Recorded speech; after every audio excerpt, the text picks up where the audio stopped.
പ്രാർത്ഥിക്കാം. സ്വർഗീയനാഥനെ, വീണ്ടും ഈ നോമ്പുകാലത്തിന്റെ നടുവിൽ വചനം കേൾപ്പാനായി തിരുസന്നിധിയിൽ ഞങ്ങൾ വന്നണയുമ്പോൾ ദൈവകൃപ നൽകി ദൈവവചനം ദൈവാത്മാവിലൂടെ ഞങ്ങളോട് വ്യാപരിപ്പാൻ സഹായിക്കണമെന്ന് യേശുവിന്റെ നാമത്തിൽ യാചിക്കുന്നു. കൃപയോടെ കേൾക്കണമേ. സ്നേഹമുള്ള പൗലോസ് പാറക്കരച്ചൻ, ടി ജെ അലക്സാണ്ടർ അച്ഛൻ, അരീക്കലച്ചൻ, ഒന്നേ അച്ഛന്മാരെ, കർത്താവിൽ പ്രിയരെ, നോമ്പിന്റെ പാതി നോമ്പിന്റെ അനുഭവം കഴിഞ്ഞ അനവധി വർഷമായി ഈ സംഘടനകളെല്ലാം ഒരുമിച്ച് നാം ധ്യാനത്തിനായി വരുന്ന അനുഭവമാണല്ലോ. വചനം നമുക്കായി പ്രഘോഷിക്കുവാൻ പാറേക്കരയച്ചൻ തയ്യാറായി വന്നിട്ടുമുണ്ട്. ഇന്ന് ദക്ഷിണേന്ത്യാ സഭയുടെ സായാഹ്ന വായനയ്ക്കായി നൽകിയിരുന്ന വേദഭാഗം ലൂക്കോസിന്റെ സുവിശേഷം 11-ാം അധ്യായം അതിൻ്റെ 25 മുതലുള്ള വാക്യങ്ങളിലെ ശ്രദ്ധേയമായ ഒരു വാക്ക് മാത്രം നിങ്ങളുടെ ശ്രദ്ധയിലേക്ക് കൊണ്ടുവരട്ടെ. ചിത്രീകരിക്കപ്പെട്ട ഭവനത്തെക്കുറിച്ച് സംസാരിച്ചു കൊണ്ടിരുന്ന അനുഭവത്തിന്റെ മധ്യേ ഉറക്കെ വിളിച്ചു പറഞ്ഞ ഒരു അനുഭവം ഉണ്ടായിരുന്നു. നിന്നെ ചുമന്ന ഉദരവും നീ കുടിച്ച മുലയും ഭാഗ്യമുള്ളവ എന്ന്. വഴിയോരത്ത് നിന്ന് ഈ നിലവിളി കേൾക്കുമ്പോൾ കർത്താവായ യേശു ക്രിസ്തു അതിന് നൽകുന്ന പ്രതികരണമാണ്. അങ്ങനെയല്ല, ദൈവത്തിൻ്റെ വചനം കേട്ട് പ്രമാണിക്കുന്നവർ അത്രേ ഭാഗ്യവാന്മാർ. ദൈവത്തിൻ്റെ വചനം കേട്ട് പ്രമാണിക്കുന്നവർ അത്രേ ഭാഗ്യവാന്മാർ. ഇന്ന് ഒരിക്കൽ കൂടി വചനം കേൾക്കുവാനും കേട്ട് പ്രമാണിക്കുവാനും സ്വർഗീയ ദൈവം നമ്മുടെ ജീവിതങ്ങളിൽ ഒരുക്കുന്ന അവസരത്തിനായി നമുക്ക് ദൈവത്തിന് സ്തോത്രം ചെയ്യാം. അലക്സാണ്ടർ അച്ഛൻ പ്രാർത്ഥനയിൽ ഓർത്തതുപോലെ ആ വേദഭാഗത്ത് തുടർന്നു വരുന്നത് അടയാളം അന്വേഷിക്കുന്ന ഒരു തലമുറ. അവർക്ക് യോനായുടെ അടയാളമല്ലാതെ വേറെ എന്ത് അടയാളമാണ്? നിനവേക്കാരുടെ നോമ്പിനെ, നിനവേക്കാരുടെ മനസ്താപത്തെ ഓർക്കുമ്പോൾ ഇന്ന് തിരുവചനം കേൾക്കാനായി നാം ഒരുമിച്ച് വരുമ്പോൾ, പ്രിയരെ, നിനവേയെ പോലെ ഒരുപാട് പേർ അന്ധകാരത്തിൻ്റെ അനുഭവത്തിൻ്റെ മധ്യേ ഈ തിരുവചനം, ദൈവത്തിൻ്റെ വചനം ഞങ്ങളോട് പറയും, എങ്ങനെ ഞങ്ങൾ കേൾക്കും, എങ്ങനെ ഞങ്ങൾ പ്രമാണിക്കും എന്നറിയാതെ ജീവിക്കുന്ന അനേകായിരങ്ങളുള്ള ഒരു ലോകത്ത് ശബ്ദ കോലാഹലങ്ങളുടെ മധ്യേ തിരുവചനം പ്രഘോഷിക്കുവാനും കേൾക്കുവാനും പ്രമാണിക്കുവാനും ഒരു സായാഹ്നം കൂടി ലഭിക്കുമ്പോൾ യോനായുടെ ജീവിതം നമ്മെ ഓർമ്മിപ്പിക്കുന്ന 1-2 യാഥാർത്ഥ്യങ്ങൾ ഈ വചനം കേൾക്കുന്നതിന് നമുക്ക് പശ്ചാത്തലമാകട്ടെ. ഒന്ന്, ദൈവത്തിൽ നിന്ന് മറുവഴിയെ നാം യാത്ര ചെയ്താലും നമ്മെ വിട്ടുകളയാത്ത ദൈവത്തിൻ്റെ സ്നേഹം. ദൈവം നിനവയിലേക്ക് പോകുവാൻ പറഞ്ഞപ്പോൾ യോന തർശീശിലേക്ക് പോയതുപോലെ ദൈവം ആഗ്രഹിക്കുന്ന പന്ഥാവുകളിൽ നിന്ന് വ്യത്യസ്തങ്ങളായ പന്ഥാവിലേക്ക് യാത്ര ചെയ്യുന്ന, വഴികളിൽ യാത്ര ചെയ്യുന്ന അനേകം പേർ ഒരു കൊറോണയുടെ പശ്ചാത്തലത്തിൻ്റെ മധ്യേയും അടച്ചുപൂട്ടലിൻ്റെ പശ്ചാത്തലത്തിൻ്റെ മധ്യേയും ഇരുളിൻ്റെ പശ്ചാത്തലത്തിൻ്റെ മധ്യേയും മറുവഴികളിൽ പോകുന്നവരെ തേടിയെത്തുന്ന ദൈവത്തിൻ്റെ വചനം. ഇന്ന് വീണ്ടും ഒരിക്കൽ കൂടി നാം വചനം കേൾക്കുവാനും ആ വചനം പ്രമാണിക്കുവാൻ സഹായിക്കണമേ എന്ന് പ്രാർത്ഥിക്കുവാനും ഒരുങ്ങുമ്പോൾ ദൈവ വഴികളിൽ നിന്ന് എതിർ ദിശകളിൽ സഞ്ചരിക്കുന്നവരാണോ നാം എന്ന് ഒരുമിച്ച് ചോദിക്കുവാൻ ദൈവം നമ്മെ സഹായിക്കട്ടെ.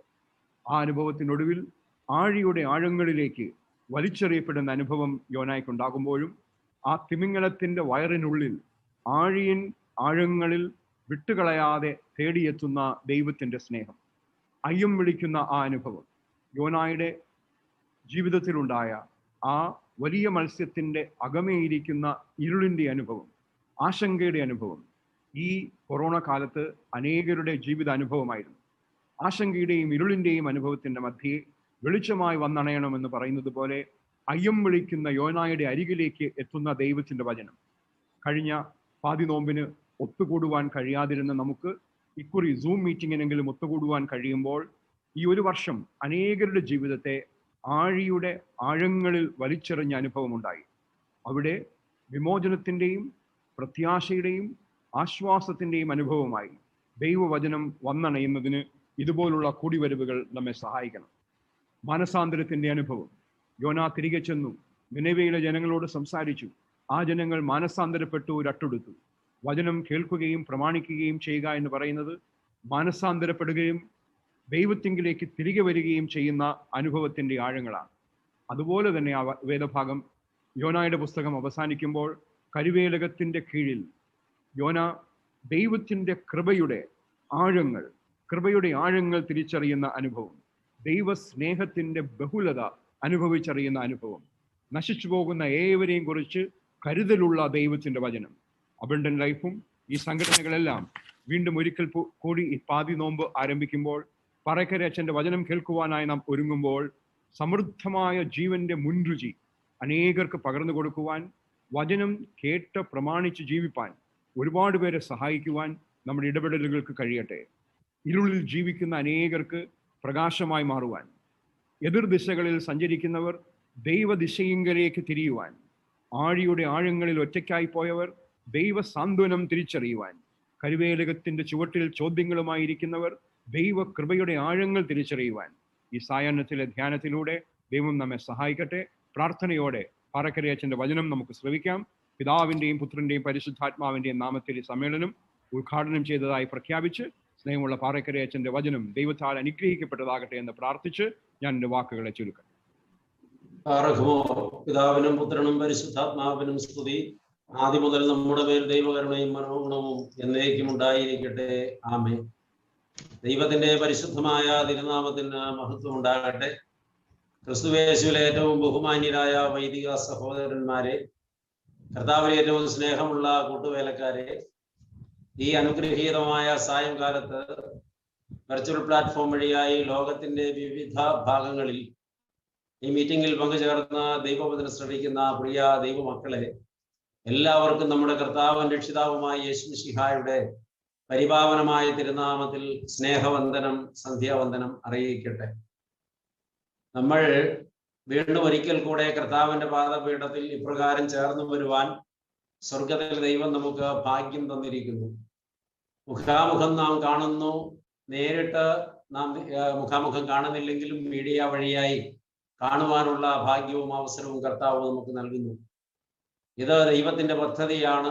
ഈ വലിയ നോമ്പിന്റെ ദിനങ്ങളിൽ നമ്മളെ തന്നെ ഒന്ന് പരിശോധിക്കുവാനും നഷ്ടപ്പെട്ടതിലേക്ക് തിരികെ ചെല്ലുവാനും ആയിരിക്കേണ്ട അവസ്ഥയിലേക്ക് മടങ്ങിയെത്തുവാനും ദൈവം ആഗ്രഹിക്കുന്നത് പോലെ നാം രൂപാന്തരപ്പെടുവാനും ഒക്കെ കർത്താവ് നമുക്ക് തരുന്ന നല്ല സന്ദർഭങ്ങളാണ് ഇതുപോലുള്ള മീറ്റിങ്ങുകൾ, അവസരങ്ങളെന്ന് നാം തിരിച്ചറിയണം. ദൈവത്തിന്റെ സ്നേഹത്തെ ഓർത്ത് നമുക്ക് ദൈവത്തെ മഹത്വപ്പെടുത്താം. വളരെ അനുഗ്രഹീതമായ ആമുഖ സന്ദേശം നാം കേട്ട് കഴിഞ്ഞല്ലോ. വളരെ ആത്മീയ നിറവ് പകരുന്ന പ്രാരംഭ പ്രാർത്ഥനയോട് കൂടിയാണല്ലോ നാം ഇത് ആരംഭിച്ചിട്ടുള്ളത്. ഈ മീറ്റിംഗിൽ പങ്കെടുക്കുന്ന എല്ലാവരും അനുഗ്രഹിക്കപ്പെട്ടവരും ധന്യരുമായി തീരട്ടെ എന്ന് പ്രാർത്ഥിക്കുന്നു. നമുക്ക് ഒരു നിമിഷം കൂടെ പ്രാർത്ഥിച്ചിട്ട് ഇന്നത്തെ ധ്യാന ചിന്തയിലേക്ക് പോകാം. നമ്മുടെ ശിരസ്സുകളെ കർത്താവിന്റെ മുമ്പിൽ നമിച്ച് നമുക്ക് പ്രാർത്ഥിക്കാം. പരിശുദ്ധനായ ദൈവമേ, സ്വർഗീയ പിതാവേ, അനുഗ്രഹീതമായ ഈ നല്ല സായംകാലത്തിനായി നന്ദി പറയുന്നു, സ്തുതിക്കുന്നു. കർത്താവെ, ഞങ്ങൾ വിവിധ ദേശങ്ങളിൽ വിവിധ ഇടങ്ങളിൽ ഇരുന്നാണ് ഈ മീറ്റിംഗിൽ ഐകമത്യപ്പെട്ട് പങ്കുചേരുന്നത്, അവിടെ നിന്ന് അറിയുന്നുവല്ലോ. എന്നാൽ ഞങ്ങളെല്ലാവരും തൃപ്പാദപീഠത്തിലാണ് ഇരിക്കുന്നത്. തിരുമുമ്പിൽ ഇരിക്കുന്ന നിന്റെ ജനത്തോട് തിരുവുള്ളം തോന്നുമാറാകണമെന്ന് പ്രാർത്ഥിക്കുന്നു. മനസ്സലിഞ്ഞ് ഞങ്ങളോട് സംസാരിക്കണമേ. തിബരിയോസിന്റെ തീരത്ത് തൃപ്പാദപീഠത്തിൽ ഇരുന്നവരോട് എപ്രകാരം അവിടുന്ന് അനുകമ്പയോടെ ഇടപെട്ടുവോ അപ്രകാരം അടിയങ്ങളോടും അനുകമ്പയോടെ ഇടപെടുവാൻ തിരുവുള്ളമാകണമെന്ന് പ്രാർത്ഥിക്കുന്നു. ഞങ്ങൾ എന്താണെന്ന്, ഞങ്ങൾ എങ്ങനെയാണെന്ന് കർത്താവ് അറിയുന്നത് പോലെ ലോകത്താരും അറിയുന്നില്ലല്ലോ. ഞങ്ങൾ നന്നായി അറിയുന്ന ദൈവമേ, ഞങ്ങൾക്ക് ആവശ്യമായ ദൂത് ഇന്ന് പകർന്നു തരുമാറാകണമേ. ആയതിനു വേണ്ടി നിന്റെ ദാസനെ ബലപ്പെടുത്തണമേ. അടിയനെ ആരും കാണാതെ കർത്താവ് എഴുന്നള്ളി അടിയന്റെ മുൻപിൽ നിൽക്കണമേ. അടിയന്റെ ശബ്ദം ആരും കേൾക്കാതെ സ്വർഗത്തിൽ നിന്ന് കൽപ്പിച്ച് അരുളി ചെയ്യണമേ. ഈ ശുശ്രൂഷയുടെ മഹത്വമെല്ലാം കർത്താവ് എടുക്കുമാറാകണം. പ്രാർത്ഥന കേട്ടതുകൊണ്ട് സ്തോത്രം ചെയ്യുന്നു. ഞങ്ങൾ നിനക്കും ഏകജാതനും പരിശുദ്ധാത്മാവിനും സ്തുതിയും സ്തോത്രവും സമർപ്പിക്കുന്നു നാഥ, ഇപ്പോഴും എപ്പോഴും എന്നേക്കും തന്നെ. ആമേൻ. ദൈവത്തിന്റെ പരിശുദ്ധമായ തിരുനാമത്തിന് മഹത്വം ഉണ്ടാകട്ടെ. ക്രിസ്തുയേശുവിലെ ഏറ്റവും സ്നേഹമുള്ള വാത്സല്യമുള്ള ദൈവമക്കളെ, നമ്മൾ ഇന്ന് ചിന്തിക്കാൻ പോകുന്നത് മനുഷ്യൻ എന്ന ഒരു വിഷയത്തെ കുറിച്ചാണ്. നമുക്കറിയാം, നമ്മളെല്ലാവരും മനുഷ്യരാണ്. എന്നാൽ പലപ്പോഴും നമുക്ക് ഒരു വലിയ പരിമിതി ഉള്ളത്, നമ്മൾ എന്താണെന്ന്, നമ്മൾ ആരാണെന്ന് നമുക്ക് വേണ്ടവണ്ണം അറിയില്ല. ഇന്നൊരു ചോദ്യം ഇങ്ങനെ ചോദിക്കട്ടെ: ഹേ മനുഷ്യ, നീ ആരാണെന്ന്, നീ എന്താണെന്ന് നിനക്ക് നല്ലവണ്ണം അറിയാമോ? നീ ആരാണെന്ന്, നീ എന്താണെന്ന് നിനക്ക് അറിയാമോ എന്നല്ല ചോദ്യം, നിനക്ക് നല്ലവണ്ണം അറിയാമോ? നമ്മൾ ആരാണെന്നും നമ്മൾ എന്താണെന്നും ഒക്കെ നമുക്ക് ഏകദേശം അറിവുണ്ട്. എന്നാൽ അറിയേണ്ടതുപോലെ നാം അത് അറിഞ്ഞിട്ടുണ്ടോ? നമുക്ക് ലോകപ്രകാരം നമ്മൾ ആരാണെന്നും എന്താണെന്നും ഒക്കെ അറിയാം. പക്ഷെ ദൈവത്തിന്റെ കണ്ണിൽ, ദൈവത്തിന്റെ കാഴ്ചപ്പാടിൽ, ദൈവത്തിന്റെ പദ്ധതിയിൽ നമ്മൾ എന്താണ്, നമ്മൾ ആരാണ് എന്നുള്ളതാണ് വളരെ പ്രധാനപ്പെട്ട സംഗതി. അത് പലപ്പോഴും നാം അറിയാതെ പോകുന്നു, അറിഞ്ഞെങ്കിലും വിസ്മരിച്ചു പോകുന്നു. ഇവിടെയാണ് നമ്മൾ എന്താണ് എന്നുള്ളതായ വ്യക്തമായ പരിശോധന നടത്തേണ്ടി വരുന്നത്. നമുക്കറിയാം, ദൈവം 6 നാളുകൾ കൊണ്ടാണ് തന്റെ സൃഷ്ടികർമ്മം പൂർത്തിയാക്കിയത്. ഉളവാകട്ടെ ഉളവാകട്ടെ ഉളവാകട്ടെ എന്ന വചനത്താൽ ഈ ഭൂമിയെയും ഭൂമണ്ഡലത്തെയും സൗരയൂഥങ്ങളെയും പക്ഷിമൃഗാദികളെയും വൃക്ഷലതാദികളെയും സമുദ്രങ്ങളെയും മത്സ്യജാലങ്ങളെയും ദൈവം ഉളവാക്കി. ഈ ഭൂമിയിൽ കാണപ്പെടുന്നവയും കാണപ്പെടാത്തവയുമായ സകലത്തെയും അവൻ ഉളവാക്കി. ഈ പ്രപഞ്ചം ദൈവം ഉളവാക്കിയതാണ്. എന്നാൽ ഇങ്ങനെയെല്ലാം ഉളവാക്കിയവൻ സൃഷ്ടിപ്പിന്റെ 6-ാം നാളിൽ സൃഷ്ടിപ്പിന്റെ മകുടമായി മനുഷ്യനെ സൃഷ്ടിക്കുവാൻ തീരുമാനമെടുത്തപ്പോൾ മനുഷ്യർ ഉളവാകട്ടെ എന്ന് കൽപ്പിച്ചില്ല. അവിടെ വന്നപ്പോൾ ദൈവം വേറെ ഒരു രീതിയാണ് അവലംബിച്ചത്. അവിടെ ദൈവം മനുഷ്യനെ സൃഷ്ടിക്കുന്നതിന് മുൻപ് ഒരു കൂടിയാലോചന നടത്തുന്നതായി സത്യവേദ പുസ്തകം നമ്മെ പഠിപ്പിക്കുന്നുണ്ട്. പരിശുദ്ധ തൃത്വം ആദ്യമായി സമ്മേളിച്ചതായി വേദപുസ്തകം സാക്ഷിക്കുന്നത് ഇവിടെയാണ് എന്ന് വിശുദ്ധ പിതാക്കന്മാർ സാക്ഷിച്ചിട്ടുള്ളത് ഇപ്പോൾ അനുസ്മരിക്കട്ടെ. ഉൽപ്പത്തി പുസ്തകത്തിലെ 1-ാമത്തെ അധ്യായം 26-ാമത്തെ വാക്യത്തിലാണ് ആ കൂടിയാലോചന രേഖപ്പെടുത്തിയിട്ടുള്ളത്. ആ കൂടിയാലോചന ഇങ്ങനെയായിരുന്നു: അനന്തരം ദൈവം, നാം നമ്മുടെ സ്വരൂപത്തിൽ നമ്മുടെ സാദൃശ്യപ്രകാരം മനുഷ്യനെ ഉണ്ടാക്കുക. അവർ സമുദ്രത്തിലുള്ള മത്സ്യത്തിന്മേലും ആകാശത്തിലുള്ള പർവ്വജാതിയിന്മേലും മൃഗങ്ങളിന്മേലും സർവഭൂമിയിന്മേലും ഭൂമിയിൽ ഇഴയുന്ന എല്ലാ ഇഴജാതിമേലും വാഴട്ടെ എന്ന് കൽപ്പിച്ചു. 27-ാമത്തെ വാക്യം ഇങ്ങനെ: ദൈവം തന്റെ സ്വരൂപത്തിൽ മനുഷ്യനെ സൃഷ്ടിച്ചു, ദൈവത്തിന്റെ സ്വരൂപത്തിൽ അവനെ സൃഷ്ടിച്ചു, ആണും പെണ്ണുമായി അവരെ സൃഷ്ടിച്ചു. ഇവിടെ പ്രിയപ്പെട്ടവരെ, മനുഷ്യനെ ദൈവം സൃഷ്ടിച്ച ആ വേളയിൽ അതുവരെ സൃഷ്ടിച്ച രീതിയല്ല ദൈവം മനുഷ്യനെ സൃഷ്ടിക്കുവാൻ അവലംബിച്ചതെന്ന് മുൻപ് പറഞ്ഞല്ലോ. ഉളവാകട്ടെ എന്ന കർത്തൃകൽപ്പനയാൽ ഈ കാണുന്നതെല്ലാം ഉളവായപ്പോൾ ഉളവാക്കിയവൻ മനുഷ്യനെ സൃഷ്ടിക്കേണ്ട സമയം വന്നപ്പോൾ തന്റെ പദ്ധതി വേറൊന്നാക്കി രൂപപ്പെടുത്തുകയാണ്. മറ്റൊരു സൃഷ്ടിക്കും ലഭിക്കാത്ത ഭാഗ്യമാണ് ദൈവം മനുഷ്യനെ സൃഷ്ടിച്ചപ്പോൾ മനുഷ്യന് നൽകിയത്. ദൈവം തന്റെ സ്വരൂപത്തിലാണ് മനുഷ്യനെ സൃഷ്ടിച്ചത്, തന്റെ സാദൃശ്യത്തിലാണ് മനുഷ്യനെ സൃഷ്ടിച്ചത്, തന്റെ കൈകൾ കൊണ്ടാണ് മനുഷ്യനെ സൃഷ്ടിച്ചത്.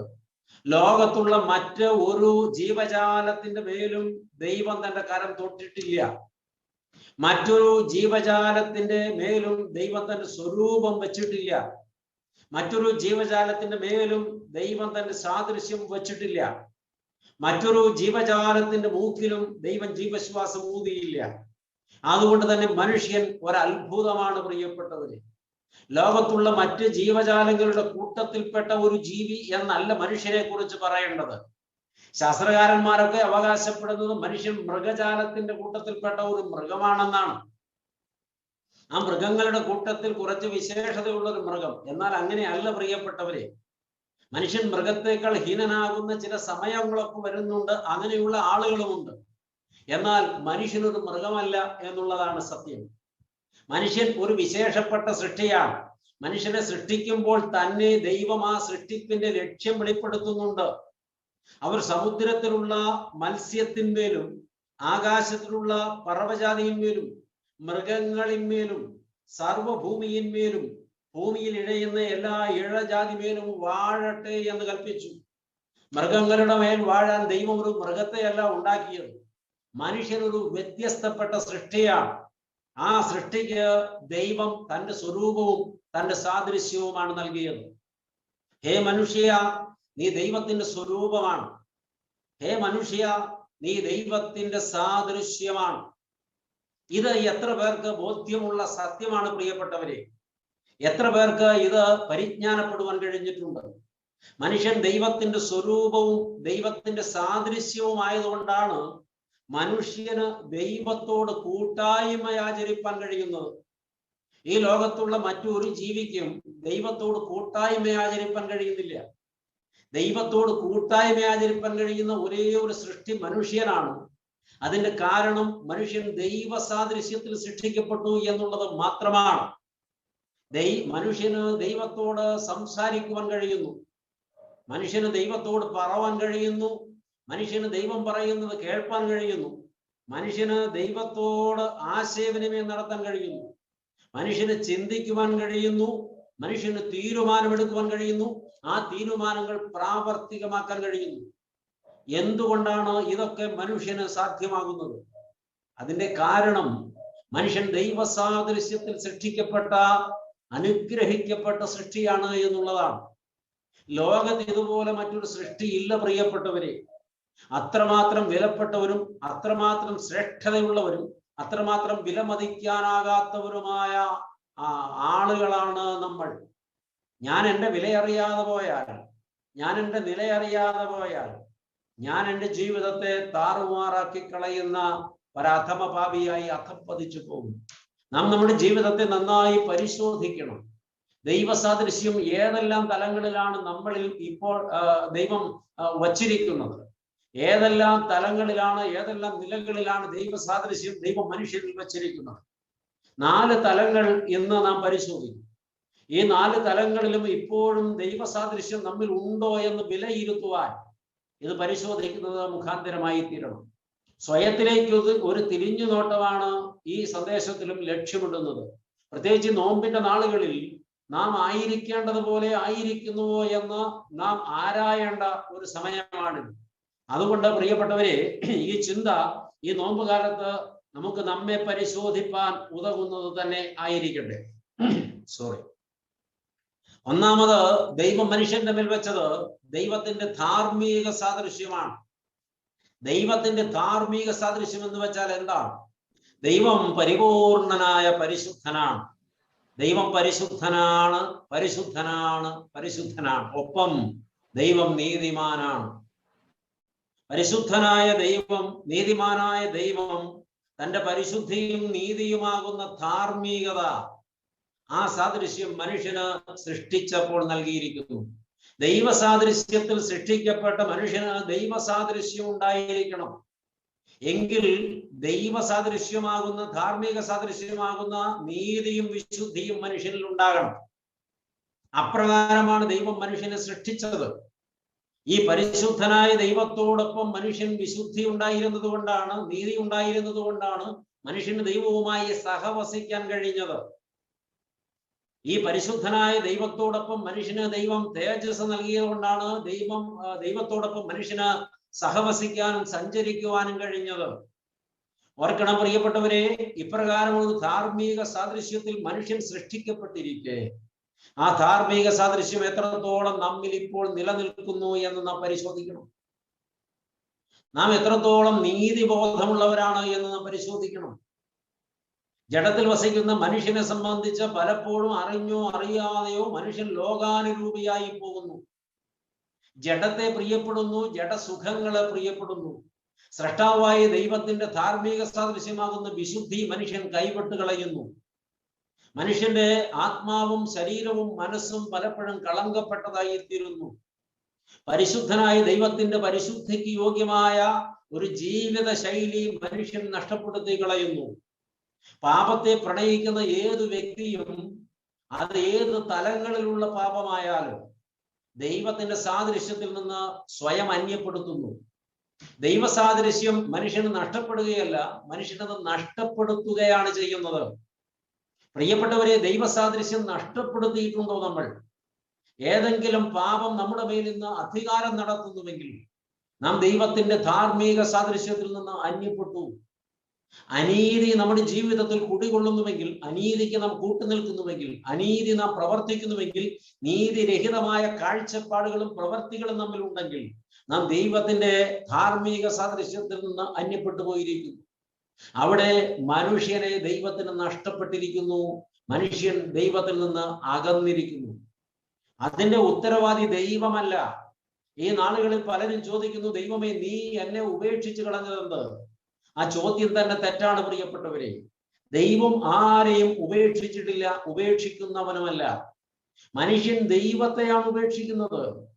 പാപത്തെ പ്രണയിക്കുന്ന മനുഷ്യൻ ദൈവത്തെ ഉപേക്ഷിക്കുകയാണ്. ദൈവത്തെ സ്നേഹിക്കേണ്ടതിന് പകരം പാപത്തെ സ്നേഹിക്കുന്ന ഏത് മനുഷ്യനും ദൈവനിഷേധിയായി ദൈവപക്ഷത്ത് നിന്ന് സ്വയം അന്യപ്പെടുത്തുകയാണ്. ഈ നോമ്പിന്റെ നാളുകളിൽ നാം നമ്മിലേക്ക് തിരിഞ്ഞു നോക്കണം. ഏതെങ്കിലും ഒരു പാപത്തിന്റെ അധികാരം നമ്മുടെ മേലുണ്ടോ? ഇന്ന് സമൂഹത്തിൽ ആളുകൾ പലരും പാപത്തെ നിസ്സാരവൽക്കരിക്കുകയാണ്. ഇന്ന് പല പാപങ്ങളും പാപങ്ങളല്ല എന്നാണ് ആളുകൾ വ്യാഖ്യാനിക്കുന്നത്. ആ കൂട്ടത്തിൽപ്പെട്ട ഒരു സംഗതിയാണ് മദ്യപാനം. മദ്യപാനം ഒരു പാപമൊന്നുമല്ലെന്ന് ഈ ലോകത്ത് ജീവിക്കുന്ന മനുഷ്യർ പലരും അത് അങ്ങനെ അങ്ങ് വ്യാഖ്യാനിക്കുകയാണ്. അതൊരു ജീവിത ശൈലി, അതൊരു ഭക്ഷണത്തിന്റെ ഭാഗമായി എല്ലാവരും ചെയ്യുന്നതാണ്. യൂറോപ്യൻസ് ഒക്കെ അത് അങ്ങനെ ചെയ്യുന്നുണ്ടല്ലോ. ഇങ്ങനെയൊക്കെ ന്യായീകരണം പറഞ്ഞ് പ്രിയപ്പെട്ടവരെ അല്പം കൊണ്ടോ അധികം കൊണ്ടോ മദ്യത്തിന്റെ രുചി നോക്കുകയും അതിൽ ആനന്ദിക്കുകയും ചെയ്യുന്ന ആളുകൾ അതിനെ ന്യായീകരിക്കുകയാണ്. പുരുഷനും സ്ത്രീയും ഒരുപോലെ ആ ബന്ധനത്തിൽ കുരുങ്ങിക്കിടക്കുകയാണ്. നമുക്ക് നമ്മുടേതായ സംസ്കാരവും നമ്മുടേതായ കാഴ്ചപ്പാടും പിതാക്കന്മാരുടെ ദർശനങ്ങളും ഒന്നുമല്ല ഇപ്പൊ പ്രധാനം. യൂറോപ്യൻ സംസ്കാരമാണ് ലോകത്തെ ഏറ്റവും നല്ല സംസ്കാരമെന്ന് നമ്മളങ്ങ് വിധിക്കുകയാണ്. എന്നിട്ട് അവരെന്തൊക്കെ ചെയ്യുന്നുവോ അതൊക്കെ ചെയ്യുന്നവരായി നമ്മൾ അധപ്പതിക്കുകയാണ്. യൂറോപ്യൻ സംസ്കാരം മുഴുവനും തെറ്റാണെന്നൊന്നുമല്ല അച്ഛൻ പറഞ്ഞതിന്റെ അർത്ഥം. എന്നാൽ അവിടെ തെറ്റായിട്ടുള്ളതൊക്കെ നമ്മൾ ശരിയാണെന്ന് വ്യാഖ്യാനിക്കുമ്പോൾ അവരുടെ തെറ്റുകളെ നമ്മുടെ തെറ്റുകളായി നാം ആവർത്തിക്കുമ്പോൾ നാം നമ്മുടെ ജീവിതത്തിൽ പാപത്തെ പെരുക്കുകയാണ് പ്രിയപ്പെട്ടത്. ഇന്ന് അനേകം ആളുകൾ മയക്കുമരുന്നുകൾ ഉപയോഗിക്കുന്നു. അതും ജീവിതത്തിൽ ഒരു രീതിയായിട്ടാണ് കാണുന്നത്, പാപമായിട്ടല്ല. അങ്ങനെ ജീവിത ശൈലിയായി പലരും പാപത്തെ നിസ്സാരവൽക്കരിക്കുകയാണ്. ഇത് പുറമേ കാണുന്ന പാപങ്ങളെ കുറിച്ചാണ് സംസാരിക്കുന്നത്. എന്നാൽ പുറമേ ആരും കാണാതെ അകമേ ഒളിപ്പിച്ചു വെച്ചതും മനുഷ്യനെ ഏറ്റവും കൂടുതൽ കഠിനമായും ഹീനമായും തകർക്കുന്നതുമായ ഇരുട്ടിലേക്ക് അന്ധകാരത്തിലേക്ക് തള്ളിയിടുന്നതായ കുറെ പാപങ്ങളുണ്ടല്ലോ. ഉള്ളിൽ സൂക്ഷിച്ചു വെക്കുന്ന വെറുപ്പ്, വൈരാഗ്യം, പക, കയ്പ്, ഈർഷ്യത, ഈ വക ചിന്തകളൊക്കെ ഇന്ന് അനേകരുടെ ഉള്ളത്തിൽ അതങ്ങ് കുമിഞ്ഞു കൂടി കിടക്കുകയാണ്. ക്ഷമിക്കാൻ മനസ്സില്ലായ്മ, ക്ഷമ ചോദിക്കാൻ മനസ്സില്ലായ്മ, പ്രിയപ്പെട്ടവരെ വിട്ടുവീഴ്ച ചെയ്യാത്ത നിലപാട്, കഠിനമായ വാശി, ഒരു തീരുമാനമെടുത്താൽ അത് മരിക്കേണ്ടി വന്നാലും മാറില്ല എന്ന ഒരു നിലപാട്. പോസിറ്റീവായ തീരുമാനങ്ങളെ കുറിച്ചല്ല, നെഗറ്റീവായ തീരുമാനങ്ങൾ.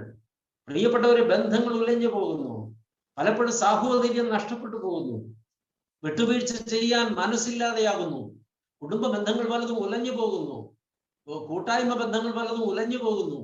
ആത്മീയ ശുശ്രൂഷയുടെ ഉത്തുംഗങ്ങളിൽ നിന്ന് കർത്തൃവേല ചെയ്യുന്ന പല ആളുകളുടെയും ഉള്ളിൽ തീർത്താൽ തീരാത്ത വൈരവും വെറുപ്പും അവർ കൊണ്ടു നടക്കുകയാണ്.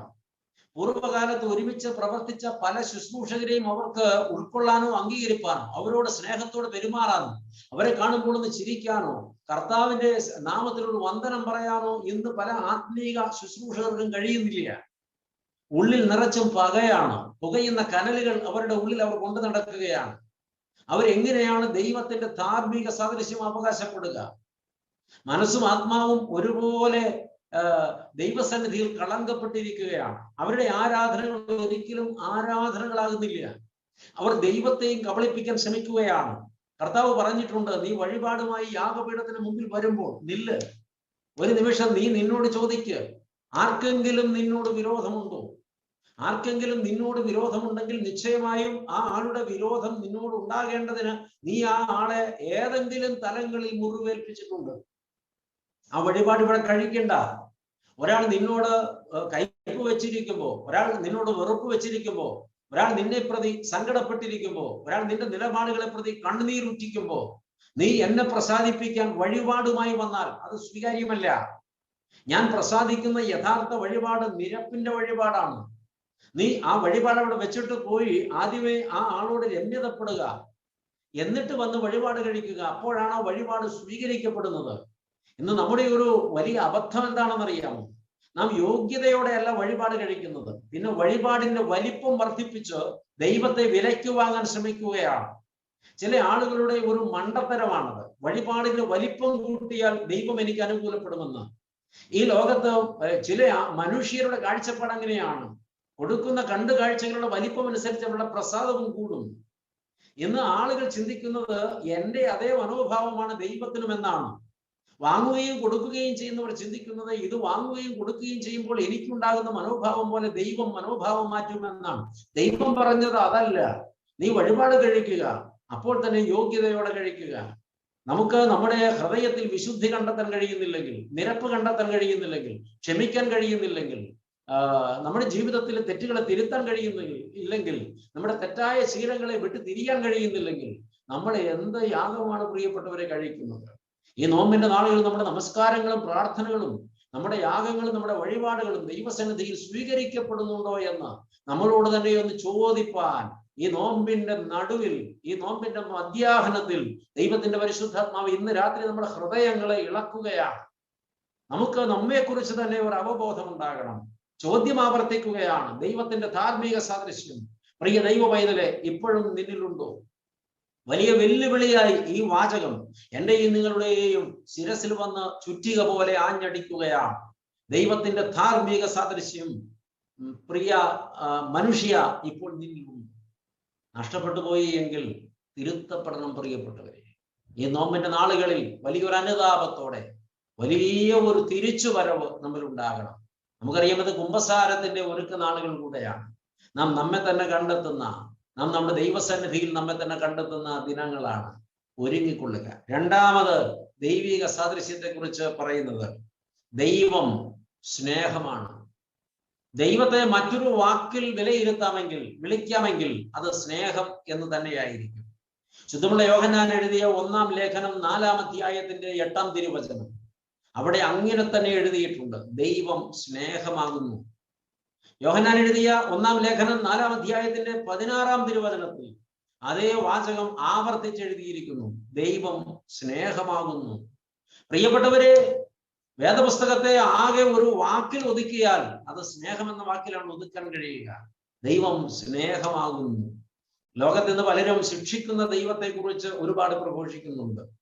ദൈവത്തിന് ശിക്ഷിക്കണമെന്നൊരു പദ്ധതി പോലുമില്ല. ആരെങ്കിലും ശിക്ഷിക്കപ്പെട്ടെങ്കിൽ അത് ദൈവത്തിന്റെ ശിക്ഷയായിട്ടല്ല കാണേണ്ടത്, അവർ സ്വയം വിധിച്ച ശിക്ഷയായിട്ടാണ് കാണേണ്ടത്. സ്നേഹവാനായ ദൈവത്തെ തള്ളിപ്പറഞ്ഞവർ, സ്നേഹവാനായ ദൈവത്തെ ഉപേക്ഷിച്ച് കളഞ്ഞവർ, സ്നേഹവാനായ ദൈവത്തോട് പുറംതിരിഞ്ഞു നിന്നവർ, സ്നേഹവാനായ ദൈവം നൽകിയ പ്രൊട്ടക്ഷൻ വേണ്ടെന്ന് വെച്ചവർ, സ്നേഹവാനായ ദൈവം നൽകിയതായ വീണ്ടെടുപ്പും കരുതലും രക്ഷാകോട്ടയും ഉപേക്ഷിച്ച് കളഞ്ഞവർ, അതിന് പുറത്തേക്ക് സ്വയം മാറുമ്പോൾ അവർക്ക് വന്നു ഭവിക്കുന്ന അനർത്ഥങ്ങളും ശിക്ഷകളും ദൈവത്തിന്റെ തീരുമാനമാണെന്ന് വിധിക്കുന്നത് തന്നെ ഒരു പാപമല്ലേ പ്രിയപ്പെട്ടവരെ? അപ്പോൾ പഴയ നിയമത്തിൽ ദൈവം ശിക്ഷിക്കുന്നു എന്നൊക്കെ പറയുന്നു, അത് ശരിക്കും ഇരുന്ന് പഠിക്കണം നമ്മൾ. ആ ശിക്ഷകളെല്ലാം അവന്റെ സ്വയംകൃതാനർത്ഥങ്ങളായിരുന്നു, മനുഷ്യന്റെ ചെയ്തികൾക്ക് കിട്ടിയ തിരിച്ചടികളായിരുന്നു. അതെല്ലാം ദൈവത്തിൽ ആരോപിച്ച് ദൈവത്തെ ഒരു ഭീകര സ്വരൂപിയായി ചിത്രീകരിച്ചതാണ് തെറ്റ് എന്ന് തന്നെ പറയേണ്ടിയിരിക്കുന്നു. പ്രിയപ്പെട്ടവർ, ദൈവത്തെ അങ്ങനെ കാണരുത്. ദൈവം സ്നേഹമാണ്. ആ സ്നേഹത്താലാണ് അവൻ മനുഷ്യരെ തന്റെ സ്വരൂപത്തിൽ സൃഷ്ടിച്ചത്, സ്നേഹസ്വരൂപത്തിൽ സ്നേഹിപ്പാൻ വേണ്ടി സൃഷ്ടിച്ചത്. ആ സ്നേഹം ദൈവത്തിൽ ഉള്ളത് കൊണ്ടാണ് ആ മനുഷ്യന് നഷ്ടപ്പെട്ടു പോയപ്പോൾ എന്നേക്കുമായി അവനെ ഉപേക്ഷിക്കാതെ അവന് വേണ്ടി ദൈവം രക്ഷാപദ്ധതി ആവിഷ്കരിച്ചത്. ആ സ്നേഹം ദൈവത്തിൽ അതുപോലെ നിലനിന്നത് കൊണ്ടാണ് കാലത്തിന്റെ പൂർത്തീകരണത്തിൽ താൻ വാഗ്ദത്തം ചെയ്ത പദ്ധതിയുടെ നിവർത്തീകരണത്തിനായി താൻ മനുഷ്യാവതാരം എടുത്തത്. ആ സ്നേഹം അതേപോലെ ദൈവത്തിൽ നിലനിന്നത് കൊണ്ടാണ് പാപിയെ പരിത്രാണം ചെയ്യുവാൻ, പാപിക്ക് പകരക്കാരനായി പാപമില്ലാത്ത പരിശുദ്ധനായ ദൈവം പാപമേറ്റെടുത്ത് പാപത്തിന്റെ ശിക്ഷയാകുന്ന മരണം വരിച്ചത്.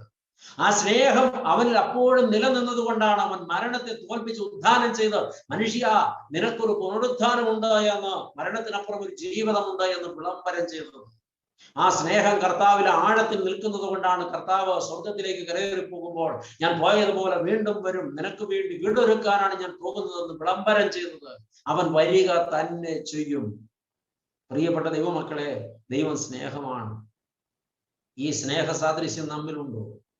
ഉണ്ടെങ്കിൽ നാം ദൈവത്തെ സ്നേഹിക്കണം, സഹജീവിയെയും സ്നേഹിക്കണം. ദൈവത്തെ സ്നേഹിക്കുന്നവരും സഹജീവിയെ സ്നേഹിക്കുന്നവരും ദൈവ സാദൃശ്യം സൂക്ഷിക്കുന്നവരാണ്. അതിന് കഴിയാത്തവർ ദൈവ സാദൃശ്യം നഷ്ടപ്പെടുത്തി കളഞ്ഞവരാണ്. മോശെ മുഖാന്തരം ദൈവം 10 കൽപ്പനകൾ നൽകിയതായി നാം തിരുവചനത്തിൽ വായിക്കുന്നുണ്ട്. ഈ 10 കൽപ്പനകളുടെ രത്ന ചുരുക്കം നീ സ്നേഹിക്കുക എന്ന് മാത്രമാണ്. എത്ര പേർക്ക് ഇതേക്കുറിച്ച് പരിജ്ഞാനമുണ്ട് പ്രിയപ്പെട്ടു? 10 കൽപ്പനകളും ആകെ ആവശ്യപ്പെടുന്നത് ഒരേ ഒരു കാര്യമാണ്, നീ സ്നേഹിക്കുക. ആദ്യത്തെ 4 കൽപ്പനകൾ പറയുന്നത് നീ ദൈവത്തെ സ്നേഹിക്കുക എന്നാണ്. ഞാൻ നിന്റെ ദൈവമായ കർത്താവാണ്, ഞാനല്ലാതെ മറ്റൊരു ദൈവം നിനക്ക് ഉണ്ടാകരുത്. രണ്ടാമത്തെ കൽപ്പന പറയുന്നത് നീ ദൈവത്തെ സ്നേഹിക്കുക എന്നാണ്. നീ ആകാശത്തിലോ ഭൂമിയിലോ ഭൂമിക്കടിയിലോ ഉള്ള യാതൊന്നിന്റെയും വിഗ്രഹം ഉണ്ടാക്കി ആരാധിക്കരുത്. നീ ദൈവത്തെ സ്നേഹിച്ച് ആരാധിക്കുക. മൂന്നാമത്തെ കൽപ്പനയും പറയുന്നത് ദൈവത്തെ സ്നേഹിക്കുക എന്നാണ്. നീ നിന്റെ ദൈവമായ കർത്താവിന്റെ ശാബത്ത് നാളിനെ വിശുദ്ധമായി ആചരിക്കും. ദൈവത്തോട് സ്നേഹ പ്രകടനമാകണമത്. നാലാമത്തെ കൽപ്പനയും പറയുന്നത് നീ നിന്റെ ദൈവത്തെ സ്നേഹിക്കുക എന്നാണ്. നീ നിന്റെ ദൈവത്തിന്റെ നാമത്തിൽ വ്യാജമായി ആണയിടരുത് എന്നാണ്. ഈ 4 കൽപ്പനകളും ഓരോരോ ആവശ്യപ്പെടുന്നത് ദൈവത്തെ സ്നേഹിക്കുക, ദൈവത്തെ സ്നേഹിക്കുക, ദൈവത്തെ സ്നേഹിക്കുക എന്ന് തന്നെയാണ്. പ്രിയപ്പെട്ടവരെ, ദൈവം ചില ഭാഗ്യവാന്മാരെ കുറിച്ച് സാക്ഷ്യപ്പെടുത്തിയിട്ടുണ്ട്. അവൻ എൻ്റെ സ്നേഹിതനാണ്. ദൈവത്തിന്റെ സ്നേഹിതന്മാരായ ചില ഭാഗ്യവാന്മാരെ പഴയ നിയമത്തിൽ കാണുന്നത് ആദ്യത്തെ ഭാഗ്യവാൻ ഹാനോക്കാണ്. അവൻ ദൈവത്തിന്റെ സ്നേഹിതനായിരുന്നു, ദൈവത്തോട് കൂടെ നടന്നു. ദൈവം അവനെ എടുത്തുകൊണ്ടുപോയി, പിന്നെ അവനെ ആരും കണ്ടിട്ടില്ല. പ്രിയപ്പെട്ടവരെ, പിന്നെ വായിക്കുന്നത് അബ്രഹാം പിതാവിനെ കുറിച്ചാണ്. അബ്രഹാം പിതാവ് ദൈവത്തിന്റെ സ്നേഹിതനായിരുന്നു എന്ന്. പ്രിയപ്പെട്ടവരെ, അബ്രഹാമിന് 75 വയസ്സുള്ളപ്പോൾ ദൈവം അവനെ വിളിച്ചു. പ്രാണസ്നേഹിതരായി അവർ നടന്നു, എല്ലാ കാര്യങ്ങളും പരസ്പരം പങ്കിട്ടു. അബ്രഹാം പിതാവ് പിന്നീട് തന്റെ ജീവിതത്തിലെ ഏറ്റവും കൂടിയ സമയം പങ്കിട്ടത് ദൈവത്തോടു കൂടെയാണ്. ദൈവത്തെ സ്നേഹിച്ച് സ്നേഹിച്ച് സ്നേഹിച്ച് ദൈവത്തോട് കൂടെ നടന്നവനാണ്. ഹോമയാഗം പലവട്ടം ദൈവസന്നിധിയിൽ അർപ്പിച്ചവനാണ്. അങ്ങനെ ദൈവത്തിന്റെ കൂടെ നടന്ന അബ്രഹാമിന് ദൈവം വലിയൊരു വാഗ്ദത്ത നിവൃത്തിയായി ഇസഹാക്കിനെ കൊടുത്തു. അവിടെ മുതൽ അബ്രഹാമിന് ദൈവത്തോടുള്ള നിലപാടിൽ ചില മാറ്റങ്ങൾ ഉണ്ടായി. അബ്രഹാമിന് ദൈവത്തോടുള്ള സ്നേഹമുണ്ടപ്പോഴും, പക്ഷെ ആ സ്നേഹത്തിൽ കുറെ എടുത്ത് ഇസഹാക്കിന് കൊടുത്തു. ഇസഹാക്ക് വളരുന്നതിനനുസരിച്ച് കുറേശ്ശെ എടുത്ത് സ്നേഹം ഇസഹാക്കിന് കൊടുത്തു. അത്രയും സ്നേഹം ദൈവത്തിന് കുറച്ചു. പ്രിയപ്പെട്ടവരെ, ഇസഹാക്കിനെ സ്നേഹിച്ച സ്നേഹം ദൈവത്തോടുള്ള ആരാധനയ്ക്ക് പകരമായ ഒരു സ്നേഹമായി വഴിമാറുകയായിരുന്നു. ചുരുക്കത്തിൽ ഇപ്പോൾ അബ്രഹാം പിതാവിന്റെ ആരാധനാ മൂർത്തിയായി ഇസഹാക്ക് മാറി. അവൻ ഹോമയാഗം കഴിക്കാൻ മറന്നു, ദൈവത്തെ അന്വേഷിപ്പാൻ മറന്നു, ദൈവസന്നിധിയിൽ ജാഗരിപ്പാൻ മറന്നു, ദൈവസന്നിധിയിൽ ഇരിപ്പാൻ മറന്നു. നമുക്കും ഇതേ കുഴപ്പം പറ്റിയിട്ടില്ല പ്രിയപ്പെട്ടവരെ. ജീവിതത്തിൽ ലഭിച്ച അനുഗ്രഹങ്ങളെ വിഗ്രഹങ്ങളാക്കി മാറ്റിയ ഒരു വലിയ അബദ്ധം അത് ഈ നാളുകളിൽ ഒരുപാട് പേരുടെ ജീവിതത്തിൽ സംഭവിച്ചിരിക്കുന്നതാണ്. ദൈവസന്നിധിയിൽ ജാഗരിപ്പാൻ നേരമില്ല, ദൈവസന്നിധിയിൽ ഇരിപ്പാൻ നേരമില്ല, ദൈവവചനം ധ്യാനിപ്പാൻ നേരമില്ല, ദൈവവചനം കേൾപ്പാൻ നേരമില്ല, ദൈവസന്നിധിയിൽ പ്രാർത്ഥിപ്പാൻ നേരമില്ല, ആരാധനയ്ക്ക് പോകുവാൻ നേരമില്ല, ഒന്നിനും നേരമില്ല. എന്തേ നേരം മുഴുവൻ എവിടെ പോയി? ഈ നേരം മുഴുവൻ ദൈവം തന്ന അനുഗ്രഹങ്ങളിൽ നാം ചിലവഴിക്കുകയാണ്. അനുഗ്രഹങ്ങളെ വിഗ്രഹങ്ങളാക്കി മാറ്റിയ അബദ്ധം. അങ്ങനെ അബ്രഹാം പിതാവ് വലിയ അബദ്ധത്തിൽപ്പെട്ടപ്പോഴാണ് ദൈവം അബ്രഹാമിനെ സന്ദർശിക്കുന്നത്. ഉൽപ്പത്തി 22. അബ്രഹാം ദൈവത്തെ കണ്ടിട്ട് അബ്രഹാം വലിയ ആദരവോടെ സ്വീകരിക്കുമ്പോൾ ദൈവം പറയുന്നുണ്ട്, ഞാൻ വന്നത് നിന്റെ ആദരവൊന്നും സ്വീകരിപ്പാനല്ല, ഞാനൊരു കാര്യം പറയാൻ വന്നതാണ്. അപ്പോൾ അബ്രഹാം ചോദിച്ചു, എന്താണ് ദൈവമേ? ദൈവം അബ്രഹാമിനോട് ചോദിച്ചു, അബ്രഹാം, നീ എന്നെ സ്നേഹിക്കുന്നു? അപ്പോൾ അബ്രഹാം പറഞ്ഞു, എന്താ കർത്താവേ സംശയം? ഞാൻ നിന്നെ സ്നേഹിക്കുന്നു. അല്ല അബ്രഹാം, സത്യമായിട്ടും നീ എന്നെ സ്നേഹിക്കുന്നു? അബ്രഹാം പറഞ്ഞു, ഉവ്വ് കർത്താവേ, ഞാൻ നിന്നെ സ്നേഹിക്കുന്നുണ്ട്, നിനക്കത് അറിയാമല്ലോ. അപ്പൊ നിങ്ങളുടെ ഉള്ളത്തിൽ പറയുന്നുണ്ട്, ഇത് കർത്താവ് അബ്രഹാമിനോട് ചോദിച്ച ചോദ്യമല്ല, ഇത് പത്രോസിനോട് ചോദിച്ച ചോദ്യമാണ്. അതേ പ്രിയപ്പെട്ടവരെ, പത്രോസിനോട് ചോദിച്ചത് വേദപുസ്തകത്തിൽ എഴുതിയിട്ടുണ്ട്, അബ്രഹാമിനോട് ചോദിച്ചത് വേദപുസ്തകത്തിൽ എഴുതിയിട്ടില്ല. അബ്രഹാമിനോട് ഇതേ ചോദ്യം മുമ്പ് ദൈവം ചോദിച്ചതാണ്. അത് നിങ്ങൾക്ക് അറിയില്ലായിരിക്കും, പക്ഷെ അബ്രഹാം പിതാവ് എന്നോട് പറഞ്ഞിട്ടുണ്ട്, ദൈവം അങ്ങനെ അദ്ദേഹത്തോട് ചോദിച്ചിട്ടുണ്ടെന്ന്. നിങ്ങൾക്കറിയുമോ? അബ്രഹാം പിതാവുമായി കൂടിക്കണ്ടപ്പോൾ അദ്ദേഹത്തോട് കുശലം പറഞ്ഞിരുന്ന വേളയിൽ ദൈവവുമായിട്ടുള്ള ബന്ധത്തിൽ സംഭവിച്ച കാര്യങ്ങൾ വിശദമായി ചോദിച്ചപ്പോൾ അദ്ദേഹം പറഞ്ഞതാണ്, ഞാൻ ഈ വേദപുസ്തകത്തിലെ മുഴുവൻ കഥാപാത്രങ്ങളെയും കണ്ടുമുട്ടിയിട്ടുണ്ട്, അവരോടൊക്കെ കുറേയധികം സമയം സംസാരിച്ചിരുന്നിട്ടുണ്ട്. അവർ പറഞ്ഞ കാര്യങ്ങളെല്ലാം വേദപുസ്തകത്തിൽ ഉള്ളതൊന്നുമല്ല, അതിലുപരി ഒരുപാട് കാര്യങ്ങൾ അവർ പറഞ്ഞിട്ടുണ്ട്. അതിലൊരു കാര്യമാണ് ഇപ്പോൾ പറയുന്നത്. ദൈവം മൂന്നാമതും ചോദിച്ചു, അബ്രഹാം, നീ ഇപ്പോഴും വാസ്തവമായിട്ടും എന്നെ സ്നേഹിക്കുന്നുണ്ടോ? അപ്പോൾ അബ്രഹാം നിലവിളിച്ചിട്ട് പറഞ്ഞു, കർത്താവേ, എന്താ നിനക്ക് സംശയമുണ്ടോ? ഉണ്ട്. ദൈവമേ, നീ സംശയിക്കണ്ട, എനിക്ക് നിന്നോട് തീർത്താൽ തീരാത്ത സ്നേഹമാണ്, പഴയതുപോലെ തന്നെ ഉണ്ട്. എങ്കിൽ അത് തെളിയിക്കണം അബ്രഹാം. എങ്ങനെ? ഇന്നേക്ക് 3-ാം നാളിൽ മോറിയ ദേശത്ത് ഞാൻ കാത്തിരിക്കും. ഞാൻ കാണിച്ചു തരുന്ന മലയിൽ നീ നിന്റെ മകനെ നീ സ്നേഹിക്കുന്ന നിന്റെ ഏകജാതിനി ഇസ്ഹാക്കിനെ. ആ വാക്ക് എത്ര തീക്ഷ്ണമാണ് പ്രിയപ്പെട്ടവരെ. നീ എന്നെക്കാളധികം സ്നേഹിക്കുന്ന നിന്റെ ഏകജാതിനി ഇസ്ഹാക്കിനെ. ഇന്ന് നിന്റെ ആരാധനമൂർത്തിയും വിഗ്രഹവുമായി മാറിയിരിക്കുന്ന നിന്റെ ഏകജാതിനി ഇസ്ഹാക്കിനെ എനിക്ക് നീ ഹോമയാഗം കഴിക്കണം. ഹോമയാഗം. ഹോമയാഗം എന്താണെന്നറിയാമോ? കല്ലുകൾ കൊണ്ട് യാഗപീഠം പണിയണം. യാഗപീഠത്തിന് മുകളിൽ വിറകുകൾ അടുക്കി വെക്കണം. ഹൈന്ദവ സഹോദരങ്ങൾ ശവദാഹത്തിന് വേണ്ടി വിറകെടുക്കുന്നത് പോലെ വിറകുകൾ അടുക്കി വെക്കണം. അതിന്റെ മുകളിൽ ഈ പൈതലിനെ പിടിച്ച് കയർ കൊണ്ട് ബന്ധിക്കണം. എന്നിട്ട് ആ കുഞ്ഞിന്റെ കുരളറുത്തിട്ട് കഴുത്ത് കണ്ടിച്ചിട്ട് രക്തം മുഴുവൻ ഊറ്റണം. എന്നിട്ട് ആ കുഞ്ഞിനെ യാഗപീഠത്തിൽ കത്തിക്കണം. ഇതാണ് ഹോമയാഗം. ഞാൻ നിങ്ങളോട് ആത്മാർത്ഥമായി ചോദിക്കട്ടെ, എന്നോടോ നിങ്ങളോടോ ദൈവം ഈ നാളിൽ ഇങ്ങനെ ഒരു യാഗം ആവശ്യപ്പെട്ടാൽ നമ്മൾ അതിന് തയ്യാറാകുമോ? വേണ്ട, ഇത്രത്തോളം വേണ്ട. ഇതിന് വളരെ കുറഞ്ഞ ഒരു യാഗം, ഒരു ത്യാഗം ആവശ്യപ്പെട്ടാൽ നമ്മളത് അതിന് തയ്യാറാകുമോ? ഇല്ല. നാം ദൈവബന്ധം തന്നെ പിരിയും. എന്നാൽ അബ്രഹാം ദൈവത്തോടുള്ള സ്നേഹം തെളിയിച്ചു. പ്രിയപ്പെട്ടവരെ, കൂടുതൽ ചരിത്രങ്ങൾ പറയേണ്ടതില്ലല്ലോ.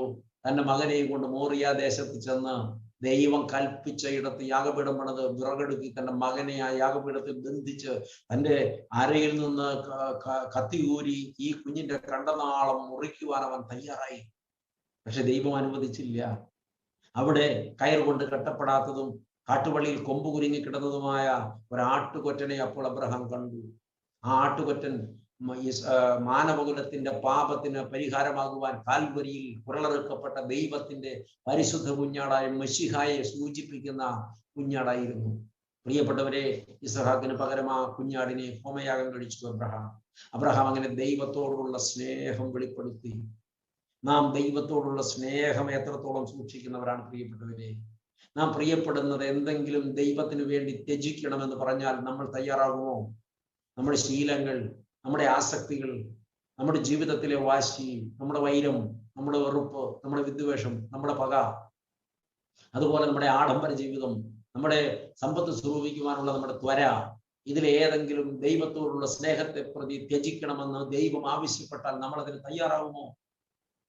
നമ്മുടെ പാപങ്ങളോ നമ്മുടെ ആസക്തികളോ നമ്മുടെ ഈ ലോകത്തിൻ്റെതായ ഏതെങ്കിലും നേട്ടങ്ങളോ ദൈവത്തോടുള്ള സ്നേഹം വെളിപ്പെടുത്താൻ ഉപേക്ഷിക്കണമെന്ന് ദൈവം പറഞ്ഞാൽ നമ്മളതിന് തയ്യാറാകുമോ? തയ്യാറാകുന്നില്ലെങ്കിൽ അറിയുക, ദൈവത്തോട് സ്നേഹമുണ്ടെന്ന് നാം വെറുതെ പറയുന്നതാണ്. വാക്കുകളിൽ മാത്രമേ നമുക്ക് ദൈവത്തോട് സ്നേഹമുള്ളൂ. നാം നന്നായിട്ട് അഭിനയിക്കുകയാണ്. ദൈവം നമ്മെ നന്നായി അറിയുന്നുണ്ട് പ്രിയപ്പെട്ടവരെ. ദൈവത്തോടുള്ള സ്നേഹം നമ്മിലില്ലെങ്കിൽ ദൈവ സാദൃശ്യവും നമ്മിലില്ല. ഇനി 6 കൽപ്പന ബാക്കിയുണ്ടല്ലോ. ഈ 6 കൽപ്പന മനുഷ്യനും തമ്മിലുള്ള ബന്ധത്തെക്കുറിച്ചാണ്. നീ കൊല ചെയ്യരുത്. ഒരാൾക്ക് താൻ സ്നേഹിക്കുന്ന ഒരാളെ കൊല്ലാൻ ഒക്കില്ല. ഒരാളെ കൊന്നെങ്കിൽ ആ ആളെ സ്നേഹിക്കുന്നില്ല. ഒരാളെ സ്നേഹിക്കുന്നുവെങ്കിൽ ആ ആളെ തേജോവധം ചെയ്യാൻ ഒക്കില്ല. ഒരാളെ തേജോവധം ചെയ്തെങ്കിൽ ആ ആൾ കൊലപാതകമാണ് ചെയ്യുന്നത്. കർത്താവ് പറയുന്നുണ്ട്, നീ നിന്റെ സഹോദരനെ മൂഢ എന്നോ ഭോഷ എന്നോ വിളിച്ചാൽ നീ കൊലപാതകമാണ് ചെയ്യുന്നത്. ന്യായാധിപ സംഘത്തിന്റെ മുമ്പിൽ നീ നിൽക്കേണ്ടി വരും. യോഹന്നാൻ എഴുതിയ 1-ാം ലേഖനം 3-ാം അധ്യായത്തിന്റെ 15-ാം തിരുവചനം ശ്രദ്ധിക്കുക. സഹോദരന് വെറുക്കുന്ന ഏവനും കൊലപാതകനാകുന്നുവെന്ന് അവിടെ വ്യക്തമായി എഴുതിയിട്ടുണ്ട്.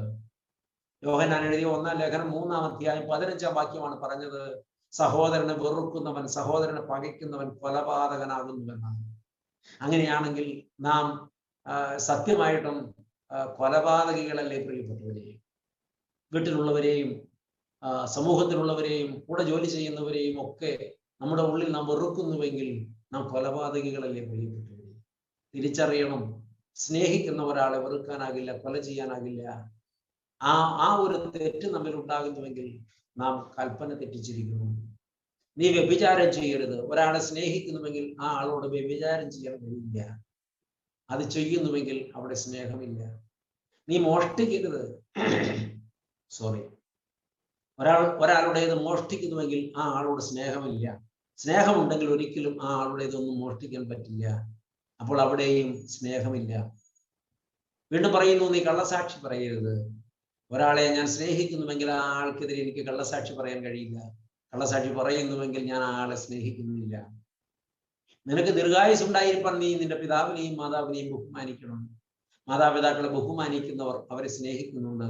മാതാപിതാക്കളെ വെറുക്കുന്നവർ, വീട്ടിൽ നിന്ന് തള്ളിക്കളയുന്നവർ, മാതാപിതാക്കളോട് കലഹിക്കുന്നവർ, അവരെ നടതള്ളിക്കളയുന്നവർ, അവരെ ഉപേക്ഷിക്കുന്നവർ, അവരെ പട്ടിണിക്കിടുന്നവർ, അവരെ വളരെ വേദനിപ്പിക്കുന്നവർ, അവരെ സ്നേഹിക്കുന്നില്ല, കൽപ്പന പ്രമാണിക്കുന്നില്ല, ദൈവ സാദൃശ്യം അവർക്കില്ല. കൂട്ടുകാരനുള്ള യാതൊന്നിനെയും മോഹിക്കരുതെന്നാണ് അടുത്ത കൽപ്പന. കൂട്ടുകാരനുള്ളത് എന്തെങ്കിലും മോഹിക്കുന്നവർ അവരെ സ്നേഹിക്കുന്നില്ല. സ്നേഹിക്കുന്ന ഒരാളുടെ ഒന്നും മോഹിക്കാനാകില്ല. അവിടെയും നമുക്ക് ദൈവ സാദൃശ്യം അന്യപ്പെട്ടു പോകുന്നില്ലേ പ്രിയപ്പെട്ടവരെ? നമ്മിൽ ദൈവത്തോടുള്ള സ്നേഹവും സഹജീവിയോടുള്ള സ്നേഹവും നഷ്ടപ്പെട്ടിട്ടുണ്ടെങ്കിൽ ദൈവ സാദൃശ്യമാണ് നഷ്ടപ്പെട്ടു പോയത്. ഈ 10 കൽപ്പനകളെ യേശുമശിഹ 2ആയി ചുരുക്കിയിട്ടുണ്ട്. ആദ്യത്തെ 4 കൽപ്പനകളുടെ രത്ന ചുരുക്കമാണ്: നീ നിന്റെ ദൈവമായ കർത്താവിനെ പൂർണ്ണ മനസ്സോടും പൂർണ്ണ ആത്മാവോടും പൂർണ്ണ ശക്തിയോടും പൂർണ്ണ ഹൃദയത്തോടും കൂടെ സ്നേഹിക്കുക എന്ന കൽപ്പന. ഏറ്റവും പ്രഥമവും പ്രധാനവുമായ കൽപ്പന. ആ ഒറ്റ കൽപ്പനയിൽ ഈ 4 കൽപ്പനകളും അടക്കം ചെയ്യപ്പെട്ടിട്ടുണ്ട്. ശേഷിക്കുന്ന 6 കൽപ്പനകളെ ദൈവം ഒരു വാചകത്തിൽ ക്രോഡീകരിച്ചതാണ്: നിന്റെ കൂട്ടുകാരനെ, അല്ലെങ്കിൽ നിന്റെ അയൽക്കാരനെ, നിന്റെ സഹജീവിയെ നീ നിന്നെ പോലെ തന്നെ സ്നേഹിക്കുക.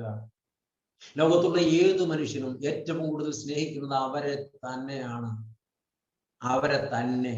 അതുപോലെ നീ അവരെ സ്നേഹിക്കാനാണ് കർത്താവ് പറഞ്ഞത്. സ്നേഹിക്കുന്നെങ്കിൽ നമുക്ക് ഒരിക്കലും അവരെ മുറിവേൽപ്പിക്കാനോ അവരെ കവർന്നെടുക്കാനോ ഏതെങ്കിലും വിധത്തിൽ അവരെ നൊമ്പരപ്പെടുത്താനോ കഴിയില്ല. ഇന്ന് നമ്മുടെ ബന്ധങ്ങൾ ഉലഞ്ഞു പോയിട്ടുണ്ടെങ്കിൽ, അത് ദൈവത്തോടുള്ള ബന്ധമാകട്ടെ, സഹജീവിയോടുള്ള ബന്ധമാകട്ടെ, അവിടെ നമുക്ക് അന്യപ്പെട്ടു പോയത് ദൈവത്തിന്റെ സ്നേഹ സാദൃശ്യമാണ്. സ്നേഹത്തിന് അത്രത്തോളം വലിപ്പമുണ്ട് പ്രിയപ്പെട്ടവരെ. സ്നേഹത്തെ കുറിച്ച് മാത്രം എഴുതിയ ഒരു അധ്യായം ഉണ്ടല്ലോ വേദപുസ്തകത്തിൽ, കൊരിന്ത്യർക്കുള്ള 1-ാം ലേഖനം 13-ാം അധ്യായം. ആ അധ്യായത്തിന്റെ അവസാനത്തെ വാചകം നിങ്ങൾ ശ്രദ്ധിക്കുക: ആകയാൽ വിശ്വാസം, പ്രത്യാശ, സ്നേഹം ഇവ 3 നിലനിൽക്കുന്നു. ഇവയിൽ ഏറ്റവും ശ്രേഷ്ഠമായതോ സ്നേഹം തന്നെ. സ്നേഹം തന്നെ. സ്നേഹത്തെക്കാൾ ശ്രേഷ്ഠമായതൊന്നും വേറെ ഇല്ല പ്രിയപ്പെട്ടവരെ. ഈ സാദൃശ്യം നമ്മിലുണ്ടോ എന്ന് നാം നമ്മോട് തന്നെ ചോദിക്കണം. വീണ്ടും 3-ാമത്, ദൈവം വിവേകവും വിവേചന ബുദ്ധിയുമുള്ളവനാണ്. അതേ സാദൃശ്യമാണ് ദൈവം മനുഷ്യന് നൽകിയത്. ദൈവം വിവേകവും വിവേചന ബുദ്ധിയുമുള്ളവനായിരിക്കെ മനുഷ്യനെ ദൈവം വിവേകവും വിവേചന ബുദ്ധിയുള്ളവനായി സൃഷ്ടിച്ചു. മറ്റ് ജീവജാലങ്ങൾക്ക് ഈ വിവേകവും വിവേചന ബുദ്ധിയും നൽകപ്പെട്ടിട്ടില്ല. അവയ്ക്ക് ചില കാര്യങ്ങളൊക്കെ മനസ്സിലാകുമെന്നതിനപ്പുറത്തേക്ക് വിവേകത്തോടെ പെരുമാറാൻ കഴിയില്ല. മനുഷ്യനോ വിവേകിയായി സൃഷ്ടിക്കപ്പെട്ടതാണ്. ദൈവ സാദൃശ്യത്താൽ അങ്ങനെ മനുഷ്യനിൽ അത് നിറഞ്ഞിരിക്കുകയാണ്. നിങ്ങൾക്കൊരു വലിയ പരമാർത്ഥം അറിയാമോ? ദൈവം മനുഷ്യനെ തന്റെ സൃഷ്ടികർമ്മത്തിൽ പങ്കുചേർത്തിട്ടുണ്ട്. എന്തുകൊണ്ടാണ് ദൈവം മനുഷ്യനെ തന്റെ സൃഷ്ടികർമ്മത്തിൽ പങ്കുചേർത്തതെന്ന് നിങ്ങൾക്കറിയാമോ? ദൈവത്തിന്റെ വിവേകവും വിവേചന ബുദ്ധിയും ആകുന്ന സാദൃശ്യം മനുഷ്യനിൽ ഉള്ളത് കൊണ്ടാണ് ദൈവം തന്റെ സൃഷ്ടികർമ്മത്തിൽ മനുഷ്യനെയും പങ്കുചേർത്തത്. അപ്പോൾ നിങ്ങൾ സന്ദേഹിക്കാം, ദൈവം അവസാനം മനുഷ്യനെയല്ലേ സൃഷ്ടിച്ചത്? പിന്നെ എങ്ങനെയാണ് ദൈവം തന്റെ സൃഷ്ടികർമ്മത്തിൽ മനുഷ്യനെ പങ്കുചേർത്തത്? പ്രിയപ്പെട്ടവരെ, സത്യമായിട്ടും അതങ്ങനെ സംഭവിച്ചിട്ടുണ്ട്. ദൈവം സൃഷ്ടിച്ച ഒരു ജീവിക്കും, ജീവജാലങ്ങൾക്ക് ഒന്നിനും ദൈവം പേര് കൊടുത്തിട്ടുണ്ടായിരുന്നില്ല, അഥവാ വ്യക്തിത്വം കൊടുത്തിട്ടുണ്ടായിരുന്നില്ല. ദൈവശാസ്ത്രം പറയുന്നു, പേര് വ്യക്തിത്വത്തെ കുറിക്കുന്നു. എന്താണോ പേര്, അതായിരിക്കും വ്യക്തിത്വം. അപ്പോൾ പേര് വ്യക്തിത്വത്തെ കുറിക്കുന്നത് കൊണ്ട് തന്നെ പേരെന്താണോ അതായിരിക്കും ആ പേരിന്റെ ഉടമയുടെ വ്യക്തിത്വം. ഏത് ജീവിയെ എടുത്താലും നമുക്കതറിയാം. പൂച്ച എന്നൊരു പേര് കേൾക്കുമ്പോൾ ആ ജീവിയുടെ സ്വഭാവം ആ പേരിലുണ്ട്. പാവം മൃഗമാണ്, സാധു മൃഗമാണ്. പ്രിയപ്പെട്ടവരെ, പാമ്പ് എന്നൊരു പേര് കേൾക്കുമ്പോൾ ആ മൃഗത്തിന്റെ ആ ജീവിയുടെ സകല സ്വഭാവവും ആ പേരിലുണ്ട്. അതിൽ തന്നെ മൂർഖൻ എന്ന് കേൾക്കുമ്പോൾ ആ പ്രത്യേകതരം പാമ്പിന്റെ സ്വഭാവം മുഴുവൻ ആ പേരിലുണ്ട്. അതുപോലെ കടുവ എന്നൊരു പേര് കേൾക്കുമ്പോൾ അത് ഭാരതത്തിന്റെ ദേശീയ മൃഗമാണ്. ആ മൃഗത്തിന്റെ സകല ശൂരതയും ആ പേരിൽ ഉണ്ട്. സിംഹം എന്നൊരു പേര് കേൾക്കുമ്പോൾ ആ ജീവിയുടെ സകല പ്രതാപവും ആ പേരിൽ ഉണ്ട്. ഇതെല്ലാം മനുഷ്യൻ അവസരം പോലെ ഉപയോഗിക്കുന്നുണ്ട് മനുഷ്യനെ സംബോധന ചെയ്യാൻ. ചിലരെ കടുവ എന്ന് വിളിക്കുന്നു, ചിലരെ മൂർഖൻ എന്ന് വിളിക്കുന്നു, ചിലരെ പാമ്പെന്ന് വിളിക്കുന്നു, ചിലരെ പൂച്ച എന്ന് വിളിക്കുന്നു, ചിലർ സ്വയം സിംഹങ്ങളാണെന്നൊക്കെ പറയും. പ്രിയപ്പെട്ടവരെ, എന്തുകൊണ്ടാണ് അങ്ങനെയൊക്കെ പറയുന്നത്? ആ വ്യക്തിത്വമാണ് തനിക്കുള്ളത് എന്ന് അവർ സ്വയം ആരോപിക്കുന്നത് കൊണ്ടോ മറ്റുള്ളവർ അവരുടെ മേൽ ആരോപിക്കുന്നത് കൊണ്ടോ ആണ്. മനുഷ്യൻ എന്നൊരു വ്യക്തിത്വം പലപ്പോഴും കണ്ടെത്താൻ കഴിയുന്നില്ല. അവർ വേറെ പല വ്യക്തിത്വങ്ങളുടെയും പിന്നിൽ അങ്ങനെ അലഞ്ഞു തിരിയുകയാണ്. പറഞ്ഞു വെച്ചത് പേര് വ്യക്തിത്വത്തെ കുറിക്കുന്നുവെന്ന് പരമാർത്ഥം വെളിപ്പെടുത്താനാണ്. ഇരിക്കട്ടെ, ദൈവം ഒരു വലിയ കാര്യം ചെയ്തു. ഉൽപ്പത്തി പുസ്തകം 2-ാം അധ്യായത്തിന്റെ 19-20 തിരുവചനങ്ങൾ നിങ്ങളൊന്ന് ശ്രദ്ധിക്കണം. അവിടെ ദൈവം ഒരു വലിയ കാര്യം ചെയ്യുന്നുണ്ട്. യഹോവയായ ദൈവം ഭൂമിയിലെ സകല മൃഗങ്ങളെയും ആകാശത്തിലെ എല്ലാ പറവകളെയും നിലത്തു നിന്ന് നിർമ്മിച്ചിട്ട് മനുഷ്യൻ അവയ്ക്ക് എന്ത് പേരിടുമെന്ന് കാണുവാൻ അവന്റെ മുമ്പിൽ വരുത്തി. സകല ജീവജന്തുക്കൾക്കും മനുഷ്യൻ ഇട്ടത് അവയ്ക്ക് പേരായി തീർന്നു. സകല ജീവജന്തുക്കൾക്കും മനുഷ്യൻ ഇട്ടത് അവയുടെ വ്യക്തിത്വമായി തീർന്നു. വിവേചിക്കാൻ കഴിവുള്ളത് കൊണ്ട്, വിവേകമുള്ളത് കൊണ്ടാണ് മനുഷ്യൻ ആ പ്രവൃത്തി ഭംഗിയായിട്ട് ചെയ്യാൻ കഴിയുന്നത്.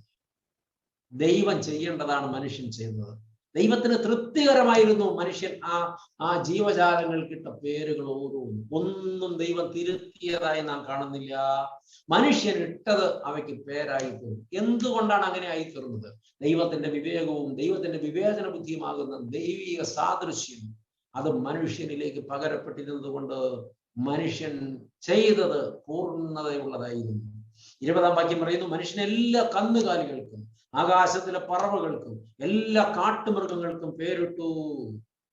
ദൈവമക്കളെ, തിരിച്ചറിയണം, നാം തിരിച്ചറിയണം. മനുഷ്യൻ വിവേകത്തോടെ വേറൊരു കാര്യം കൂടെ ചെയ്തു. എല്ലാറ്റിനും പേരിട്ടെങ്കിലും മനുഷ്യന് തക്കതായ ഒരു തുണയെ ആ കൂട്ടത്തിലൊന്നും അവൻ കണ്ടെത്തിയില്ല. അവിടെയും അവന് വിവേകമുണ്ടായിരുന്നു, വിവേചന ബുദ്ധിയും ഉണ്ടായിരുന്നു. ഈ മൃഗജാലങ്ങളുടെ കൂട്ടത്തിൽ, ഈ ജീവജാലങ്ങളുടെ കൂട്ടത്തിൽ അവന് പറ്റിയൊരു തുണയെ അവൻ കണ്ടെത്തിയില്ല. അത് വിവേകമുള്ളത് കൊണ്ടാണ്. അതുകൊണ്ടാണ് ദൈവം മനുഷ്യന് വേണ്ടി പങ്കാളിയെ സൃഷ്ടിച്ചത്. പ്രിയപ്പെട്ടവരെ, മൃഗങ്ങളിൽ ഇണയെ തേടുന്ന അത്രമാത്രം അധപ്പതിച്ച ആളുകളും ലോകത്തിന്ന് ജീവിക്കുന്നുണ്ട് എന്ന് പറയുമ്പോൾ വിവേകം നഷ്ടപ്പെട്ടു പോയതുകൊണ്ട്, വിവേചന ബുദ്ധി നഷ്ടപ്പെട്ടു പോയതുകൊണ്ട്, പ്രിയപ്പെട്ടവരെ, സ്വർഗാനുരാഗത്തിൽ ഇന്ന് അനേകം പേർ ബന്ധിതരായി കിടക്കുകയും നിയമസാധ്യത നേടുകയും ഒക്കെ ചെയ്യുമ്പോൾ ഓർക്കുക, ദൈവത്തിന്റെ ധാർമ്മിക സാദൃശ്യവും ദൈവത്തിന്റെ സ്നേഹ സാദൃശ്യവും ദൈവത്തിന്റെ വിവേകവും വിവേചന ബുദ്ധിയുമാകുന്ന സാദൃശ്യവും മനുഷ്യൻ നഷ്ടപ്പെട്ടു പോയതുകൊണ്ടാണ് ഈ അധപ്പതനങ്ങൾ സംഭവിക്കുന്നത്. ഓർക്കുക, ദൈവം മനുഷ്യനെ സൃഷ്ടിച്ചത് തൻ്റെ സാദൃശ്യത്തിലും സ്വരൂപത്തിലുമാണ്. ഇങ്ങനെ വരുമ്പോ അത് എത്രത്തോളം വിലപ്പെട്ടതാണ് എന്ന് നാം തിരിച്ചറിയണം. ചോദ്യം ഇതാണ്, ഈ ദൈവിക സാദൃശ്യം ഇപ്പോഴും നമ്മിൽ ഉണ്ടോ?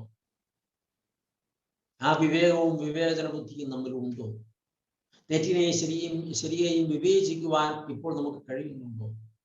തെറ്റിനെ ശരി എന്ന് വിവേചിക്കുന്ന അബദ്ധത്തെ കുറിച്ച് ആദ്യം പറഞ്ഞല്ലോ, അതല്ല പറഞ്ഞത്. തെറ്റിനെ തെറ്റെന്നും ശരിയെ ശരിയെന്നും വിവേചിക്കാനുള്ള വിവേകം നമുക്കുണ്ട്, വിവേചിക്കാൻ നമുക്ക് കഴിയുന്നുണ്ട്. ഇല്ലെങ്കിൽ നമ്മിൽ ആ സാദൃശ്യം നഷ്ടപ്പെട്ടു കഴിഞ്ഞിരിക്കുന്നു. ഇന്ന് പാപം ചെയ്യുന്ന മനുഷ്യന് താൻ പാപമാണ് ചെയ്യുന്നതെന്നൊരു ബോധമില്ലെങ്കിൽ ആ ദൈവ സാദൃശ്യത്തിൽ നിന്ന് അന്യപ്പെട്ടു പോയിരിക്കുന്നു. വിവേകം തീർത്തും നഷ്ടപ്പെട്ടു പോയിരിക്കുന്നു. ആളുകൾ ഇപ്പോൾ ഒരുപക്ഷെ പറയും, എനിക്ക് നല്ല വിവേകമുണ്ട് അച്ഛാ. എത്ര മണി വരെയാണ്? ചില ആളുകൾക്ക് വൈകിട്ട് 5 മണി വരെ നല്ല വിവേകമാണ്. പിന്നെ അവർക്ക് അവരാരാണെന്ന് അറിയില്ല, അവർ ചെയ്യുന്നത് എന്താണെന്നും അറിയില്ല. എന്നിട്ട് ചിലർ ഇങ്ങനെ ദൈവത്തോട് പ്രാർത്ഥിക്കും, കർത്താവെ, ഞാൻ ചെയ്യുന്നത് എന്താണെന്ന് ഞാൻ അറിയായികയാൽ എന്നോട് ക്ഷമിക്കണമെന്ന്. എങ്ങനെ? യേശുക്രിസ്തു ക്രൂസിൽ കിടന്ന് പ്രാർത്ഥിച്ച പ്രാർത്ഥനയ്ക്ക് പുതിയ വർഷം കൊടുക്കുകയാണ് ആളുകൾ. പിതാവെ, ഇവർ ചെയ്യുന്നതെന്ന് എന്തെന്നറിയാമെങ്കിൽ ഇവരോട് ക്ഷമിക്കണമേ എന്ന് കർത്താവ് പ്രാർത്ഥിച്ചു. അതിന് ഇന്ന് ചിലരൊക്കെ പ്രാർത്ഥിക്കുന്ന, കർത്താവെ, ഞാൻ ചെയ്യുന്നത് എന്താണെന്ന് ഞാൻ അറിയാത്തതിനാൽ എന്നോട് ക്ഷമിക്കണമേ. ഒരുപക്ഷെ നിങ്ങൾ പലരും ഊറിച്ചിരിക്കുന്നുണ്ട്. ഈ കേസിലെ പ്രതി ആരാണ്? അത് ഇത് ആ പ്രതി ഞാൻ തന്നെയല്ലേ എന്ന് സ്വയം ഒന്ന് ചോദിക്കാൻ നമുക്ക് വിവേകം ഉദിക്കണം.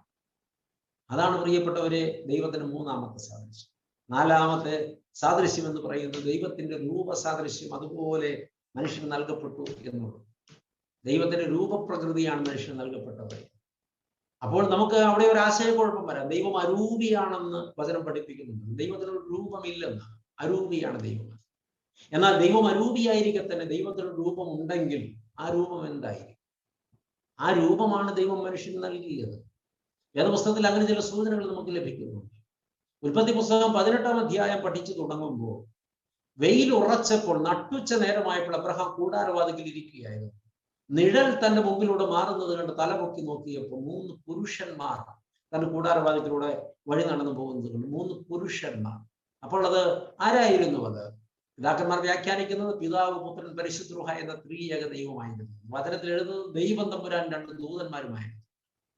ഇരിക്കട്ടെ, എന്തായാലും അന്ന് ദൈവം പ്രത്യക്ഷപ്പെട്ടത് ഈ രൂപത്തിൽ തന്നെയാണ്. അബ്രഹാമിന്റെ സ്നേഹിതനായ ദൈവം അബ്രഹാമിന്റെ രൂപസാദൃശ്യത്തിൽ വന്നിരിക്കുന്നു. എന്ന് വെച്ചാൽ അബ്രഹാമിന്റെ രൂപസാദൃശ്യം ദൈവത്തിന്റെ രൂപസാദൃശ്യം കൈമാറ്റം ചെയ്തതാണ്. ദൈവത്തിന്റെ ആകാര രൂപസാദൃശ്യമാണ് മനുഷ്യന് നൽകപ്പെട്ടത്. അത്രമാത്രം അടുത്ത ദൈവസാദൃശ്യമാണ് മനുഷ്യൻ. അതേ ആകാര രൂപം ധരിച്ചാണ് മാനവകുലത്തെ പരിത്രാണം ചെയ്യുവാൻ ദൈവം മനുഷ്യാവതാരം എടുത്തത്. കാലപൂർത്തീകരണത്തിൽ താൻ എടുക്കേണ്ട അതേ സ്വരൂപമാണ് ദൈവം മനുഷ്യന് അന്ന് കൽപ്പിച്ചു നൽകുന്നത്.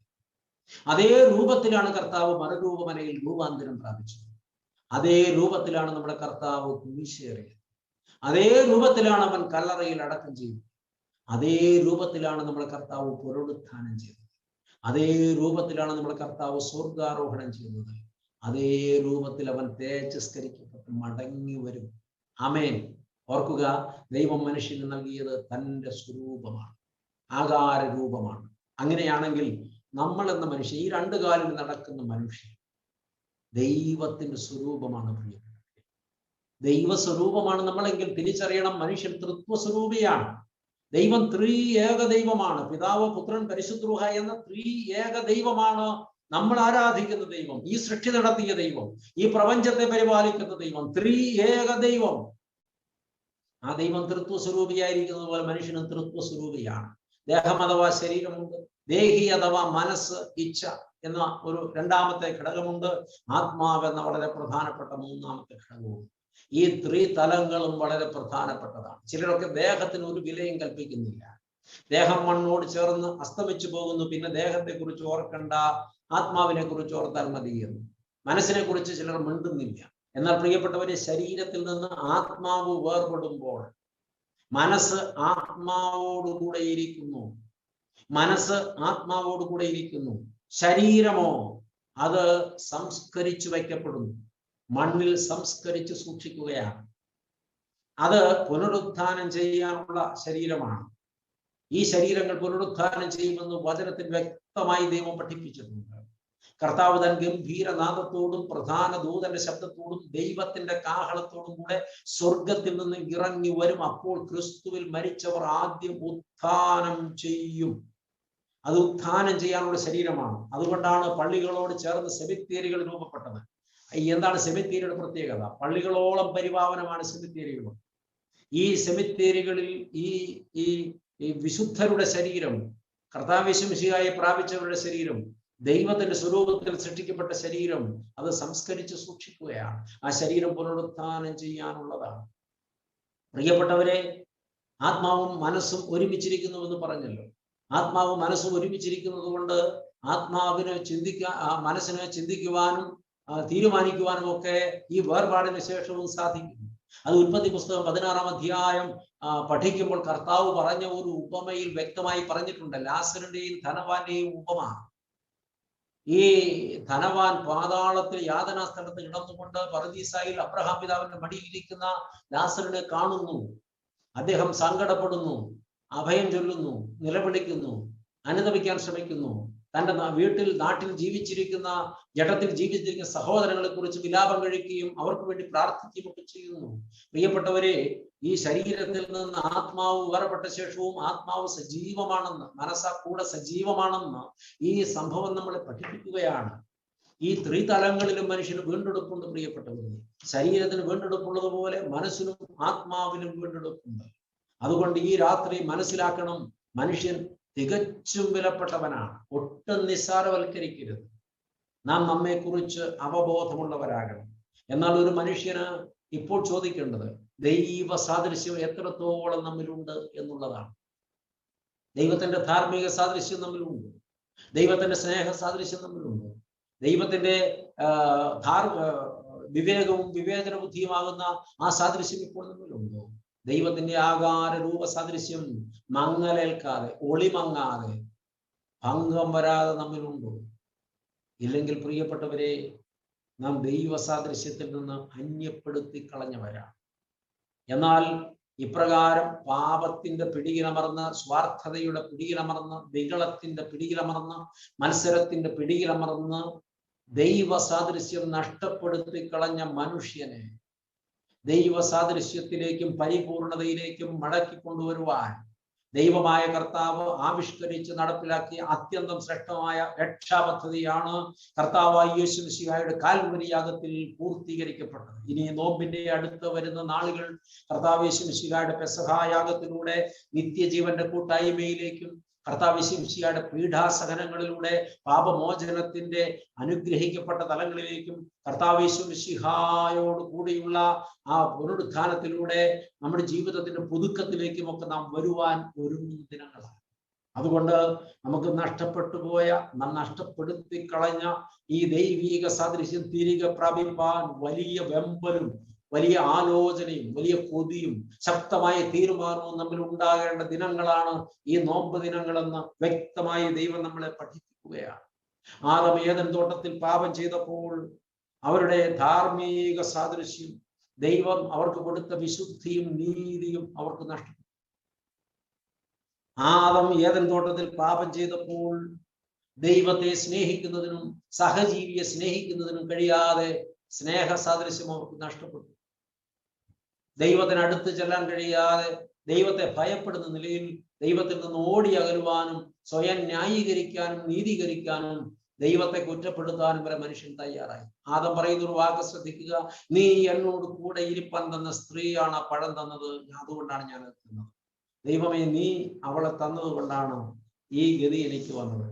അവിടെ അന്തിമ വിശകലനത്തിൽ ഈ പാപം ആദം ആരോപിക്കുന്നത് ദൈവത്തിലാണ് എന്ന് കാണാൻ കഴിയും. മനുഷ്യന്റെ എല്ലാ കുഴപ്പവും അങ്ങനെ തന്നെയാണ്. മനുഷ്യന് ഏത് പാപവും ആരോപിക്കുന്നത് ദൈവത്തിലാണ്. അങ്ങനെ ആദാം ദൈവത്തോടുള്ള സ്നേഹത്തിൽ നിന്ന് അന്യപ്പെട്ടു, സഹജീവിയോടുള്ള സ്നേഹത്തിൽ നിന്ന് അന്യപ്പെട്ടു. പ്രിയപ്പെട്ടവരെ, മൂന്നാമത് മനുഷ്യൻ പാപം ചെയ്തതോടുകൂടെ വിവേകവും വിവേചന ബുദ്ധിയും മനുഷ്യന് നഷ്ടപ്പെട്ടു. അത് ഇന്ന് ലോകത്ത് നിറഞ്ഞു നടമാടിക്കൊണ്ടിരിക്കുകയാണ്. വിവേകം നഷ്ടപ്പെട്ട മനുഷ്യൻ, മൃഗങ്ങൾക്ക് ആയിരിക്കുന്ന വിവേകം പലപ്പോഴും അവയ്ക്കത് ഇല്ല, അതുകൊണ്ട് നഷ്ടപ്പെടുന്നില്ല. പക്ഷേ അതിനേക്കാൾ ഹീനനായി മനുഷ്യൻ മാറുകയാണ്. നാം എത്രത്തോളം അധപ്പതിച്ചു പോകുന്നുണ്ട്. സ്വന്തം ശരീരത്തിന്റെ നിലയും വിലയും അറിയാത്ത, സ്വന്തം ആത്മാവിന്റെ നിലയും വിലയും അറിയാത്ത, സ്വന്തം മനസ്സിന് വീണ്ടെടുക്കുണ്ടെന്ന് അറിയാത്ത ഒരു അധപ്പതിച്ച അവസ്ഥയിൽ പാപം ചെയ്യുന്ന മനുഷ്യൻ നിബന്ധിച്ചു പോവുകയാണ്. ഓർക്കുക, നമ്മുടെ ജീവിതത്തിൽ പാപങ്ങൾ ഉണ്ടെങ്കിൽ നാം ദൈവസാദൃശ്യത്തിൽ നിന്ന് അന്യപ്പെട്ടു പോയവരാണ്. എന്നാൽ പ്രിയപ്പെട്ടവരെ, തിരിച്ചറിയുക, ഈ ദൈവ സാദൃശ്യത്തിൽ നിന്ന് അന്യപ്പെട്ടു പോയ മനുഷ്യനെ മടക്കി കൊണ്ടുവരുവാനാണ് കർത്താവായ യേശു മിശിഹ ഭൂമിയിൽ വന്നത്. ഈ നോമ്പുകാലത്തെ നമ്മുടെ ധ്യാനം കർത്താവായ യേശു മിശിഹായുടെ അനന്ത സ്നേഹത്തെ കുറിച്ച്, അവൻ നമുക്ക് സാധിപ്പിച്ചു തന്ന വിലമതിക്കാനാകാത്ത വീണ്ടെടുപ്പിനെ കുറിച്ച് നമ്മെ ധ്യാനിപ്പിക്കുന്നതാണ്. കർത്താവ് നമുക്ക് നഷ്ടപ്പെട്ടു പോയ സാദൃശ്യം തിരികെ തരുവാനാണ് ക്രൂശിൽ യാഗമായി തീർന്നത്. അതുകൊണ്ട് ഈ നഷ്ടപ്പെടുത്തി കളഞ്ഞ ദൈവ സാദൃശ്യത്തിലേക്ക് മടങ്ങിപ്പോകുവാൻ ക്രൂശിലേക്ക് നോക്കുക, ക്രൂശിക്കപ്പെട്ടവനിലേക്ക് നോക്കുക, അവന്റെ പിളർന്ന മാർബിലേക്ക് നോക്കുക, അവന്റെ മുൾക്കിരീടം ധരിച്ച ശിരസിലേക്ക് നോക്കുക, അവന്റെ രൂപഗുണം നഷ്ടപ്പെട്ട താടിമീശുകൾ പിച്ചിപ്പറിക്കപ്പെട്ട അവന്റെ മുഖത്തേക്ക് നോക്കുക. ദൈവ പൈതലെ, അംഗപ്രത്യേകം മുറിവേറ്റ് പിച്ചി കീറിയ കടലാസ കഷണം പോലെ ക്രൂശി തൂങ്ങുന്ന യേശുവിനെ നോക്കുക. ചങ്കു പൊട്ടിക്കരഞ്ഞിട്ട്, കർത്താവെ, ഞാൻ നഷ്ടപ്പെടുത്തി കളഞ്ഞ ആകാര രൂപത്തെ പുതുക്കുവാൻ വേണ്ടി സ്വന്തം ആകാര രൂപത്തെ പിച്ചിക്കീറുവാൻ ഏൽപ്പിച്ച പുണ്യവാനെ, ഞാൻ പിച്ചിക്കീറപ്പെടാതിരിക്കാനാണല്ലോ അവിടുന്ന് എനിക്ക് വേണ്ടി ഇപ്രകാരം കീറപ്പെട്ടത്. ഞാൻ അനുതപിക്കുന്നു, തിരികെ വരുന്നു. നഷ്ടപ്പെടുത്തി കളഞ്ഞ എൻ്റെ വിലപ്പെട്ട ദൈവ സാദൃശ്യം കർത്താവെ, ഞാൻ തിരികെ പ്രാപിപ്പാൻ ഞാൻ എന്നെ ഒരുക്കുന്നു, സമർപ്പിക്കുന്നു എന്ന് നിറകണ്ണോടെ പറവാൻ കഴിയും. അത് സംബന്ധിച്ച് അപ്പോസ്തലനായ പൗലോസ് വലിയ ഒരു ആവശ്യം നമ്മളോട് പറയുന്നുണ്ട്. എഫെസോസുകാർക്ക് എഴുതിയ ലേഖനം 4-ാം അധ്യായത്തിന്റെ 24-ാമത്തെ തിരുവചനം, സത്യത്തിന്റെ ഫലമായ നീതിയിലും വിശുദ്ധിയിലും ദൈവാനുരൂപമായി സൃഷ്ടിക്കപ്പെട്ട പുതു മനുഷ്യനെ ധരിച്ചുകൊള്ളുകയും. 23-24 നിങ്ങളുടെ ഉള്ളിലെ 22 മുമ്പിലത്തെ നടപ്പ് സംബന്ധിച്ച് ചതിമോഹങ്ങളാൽ വഷളായി പോകുന്ന പഴയ മനുഷ്യനെ ഉപേക്ഷിച്ചിട്ട് നിങ്ങളുടെ ഉള്ളിലെ ആത്മാവ് സംബന്ധമായി പുതുക്കം പ്രാപിച്ച് സത്യത്തിന്റെ ഫലമായ നീതിയിലും വിശുദ്ധിയിലും ദൈവാനുരൂപമായി സൃഷ്ടിക്കപ്പെട്ട പുതു മനുഷ്യനെ ധരിച്ചു കൊള്ളുകയും. ഇന്നത്തെ സന്ദേശത്തിന്റെ പരിപൂർണത ഇപ്രകാരം ഒരു പുതു മനുഷ്യനെ ധരിക്കലായി തീരട്ടെ. പഴയ മനുഷ്യനെ ഉരിഞ്ഞു കളയലായി തീരട്ടെ. നമ്മിൽ വന്ന് ഭവിച്ച പാപത്തെ നമ്മിൽ നിന്ന് ആട്ടിപ്പുറത്താക്കുന്ന ഒരു അനുഭവമായി തീരട്ടെ. നീതീകരിക്കപ്പെടുകയും വിശുദ്ധീകരിക്കപ്പെടുകയും ചെയ്യുന്ന ഒരു അനുഭവമായി തീരട്ടെ. ഈ ശുശ്രൂഷ അതിന് മുഖാന്തരമാകട്ടെ. ദൈവം എല്ലാവരെയും അനുഗ്രഹിക്കട്ടെ. ഈ ശുശ്രൂഷയ്ക്ക് മുഖാന്തരമായ എല്ലാ സംഘടനകളെയും ഇത് സംഘടിപ്പിച്ചവരെയും ഓർത്ത് പ്രത്യേകം പ്രാർത്ഥിക്കുന്നു. അവരെ പ്രതി ദൈവത്തിന് നന്ദി പറയുന്നു. ഇതിൽ പങ്കെടുത്ത എല്ലാവരെയും ദൈവം അനുഗ്രഹിക്കട്ടെ. എല്ലാവർക്കും വേണ്ടി പ്രാർത്ഥിക്കുന്നു. പ്രിയ ദൈവമക്കളെ, ഒരു നിമിഷം കൂടെ പ്രാർത്ഥിക്കും. പരിശുദ്ധനായ ദൈവമേ, സ്വർഗീയ പിതാവേ, അനുഗ്രഹീതമായ ഈ നല്ല സായങ്കാലത്തിനായി നന്ദി പറയുന്നു, സ്തുതിക്കുന്നു. തൃപ്പാദപീഠത്തിൽ നിന്റെ മക്കളെ വിളിച്ചിരുത്തിയിട്ട് കാര്യകാരണ വളരെ വ്യക്തമായി അവിടുന്ന് ഞങ്ങളോട് ചില സംഗതികൾ പങ്കിടുകയായിരുന്നു. കുഞ്ഞെ, നീ ആരാണെന്ന്, നീ എന്താണെന്ന് ശരിക്കും നിനക്കറിയാമോ? ആ ചോദ്യം ഞങ്ങളുടെ ഹൃദയത്തിൽ തറക്കേണ്ട ചോദ്യമാണ്. കുഞ്ഞെ, നീ ദൈവത്തിന്റെ സ്വരൂപമാണ്, ദൈവത്തിന്റെ സാദൃശ്യമാണെന്ന് നിനക്കറിയാം. നീ ദൈവത്തിന്റെ ധാർമ്മിക സാദൃശ്യം സൂക്ഷിക്കേണ്ട വ്യക്തിയാണെന്ന്, നീ ദൈവത്തിന്റെ സ്നേഹ സാദൃശ്യം സൂക്ഷിക്കേണ്ട വ്യക്തിയാണെന്ന്, നീ ദൈവത്തിന്റെ വിവേകവും വിവേചന ബുദ്ധിയുമാകുന്ന സാദൃശ്യം സൂക്ഷിക്കേണ്ട വ്യക്തിയാണ്. നീ ദൈവത്തിന്റെ ആകാര രൂപം സൂക്ഷിക്കേണ്ട വ്യക്തിയാണ്. ഞങ്ങളെ പഠിപ്പിച്ചു. എന്നാൽ ദൈവമേ, പാപജീവികൾ ഇതെല്ലാം കൈമോശം വരുന്നുവെന്ന്, ഞങ്ങൾ ദൈവത്തിൽ നിന്ന് അന്യപ്പെടുന്നുവെന്ന് ഇന്ന് ഞങ്ങളെ അവിടുന്ന് ബോധ്യപ്പെടുത്തി. ഈ വചനം ഇങ്ങനെ കേട്ടതിന്റെ വെളിച്ചത്തിൽ ഞങ്ങളെ തന്നെ പരിശോധിക്കുവാൻ, ഞങ്ങളെ തന്നെ രൂപപ്പെടുത്തുവാൻ, ഞങ്ങളെ തന്നെ രൂപാന്തരപ്പെടുത്തുന്നതിനെ ഏൽപ്പിക്കുവാൻ, അവിടുത്തെ തങ്കച്ചോരയുടെ കഴുകലാൽ ഞങ്ങൾ നിർമ്മലീകരിക്കപ്പെടുവാൻ, ക്രൂശിലേക്ക് നോക്കി യേശുവിനെ കണ്ടു. കർത്താവേ, ഞങ്ങളുടെ പാപത്തിന്റെ പ്രായശ്ചിത്തമായ നിന്റെ പരമയാഗത്താൽ ഞങ്ങൾ വീണ്ടെടുക്കപ്പെട്ടു എന്ന് ബോധ്യപ്പെട്ടു. ഞങ്ങൾ ആ ദൈവ സാദൃശ്യം തിരികെ പ്രാപിക്കും. പുതു മനുഷ്യനെ ധരിക്കുക ഇന്ന് രാത്രി ഞങ്ങൾക്ക് സംഗതിയാക്കും. പങ്കെടുത്ത എല്ലാവർക്കും ആ മാറ്റവും രൂപാന്തരവും സമർപ്പണവും ഉണ്ടാകണം. ഈ വചനം തുടർന്ന് കേൾക്കുന്നവർക്കും ഈ വലിയ മാറ്റം ഉണ്ടാകും. നിന്റെ ദാസനെ ബലത്തോടെ നിർത്തിയതിനായിട്ട് സ്തോത്രം. നൽകിയ എല്ലാ ദാനങ്ങൾക്കും നന്മകൾക്കുമായിട്ട് നന്ദി. മഹത്വമെല്ലാം കർത്താവ് എടുക്കണം. പ്രാർത്ഥന കേട്ടുകൊണ്ട് സ്തോത്രം. ഞങ്ങൾ നിനക്കും ഏകജാത പരിശുദ്ധാത്മാവ് സ്തുതിയും സ്തോത്രവും സമർപ്പിക്കുന്നു, ഇപ്പോഴും എപ്പോഴും എന്നേക്കും തന്നെ. ആമേൻ.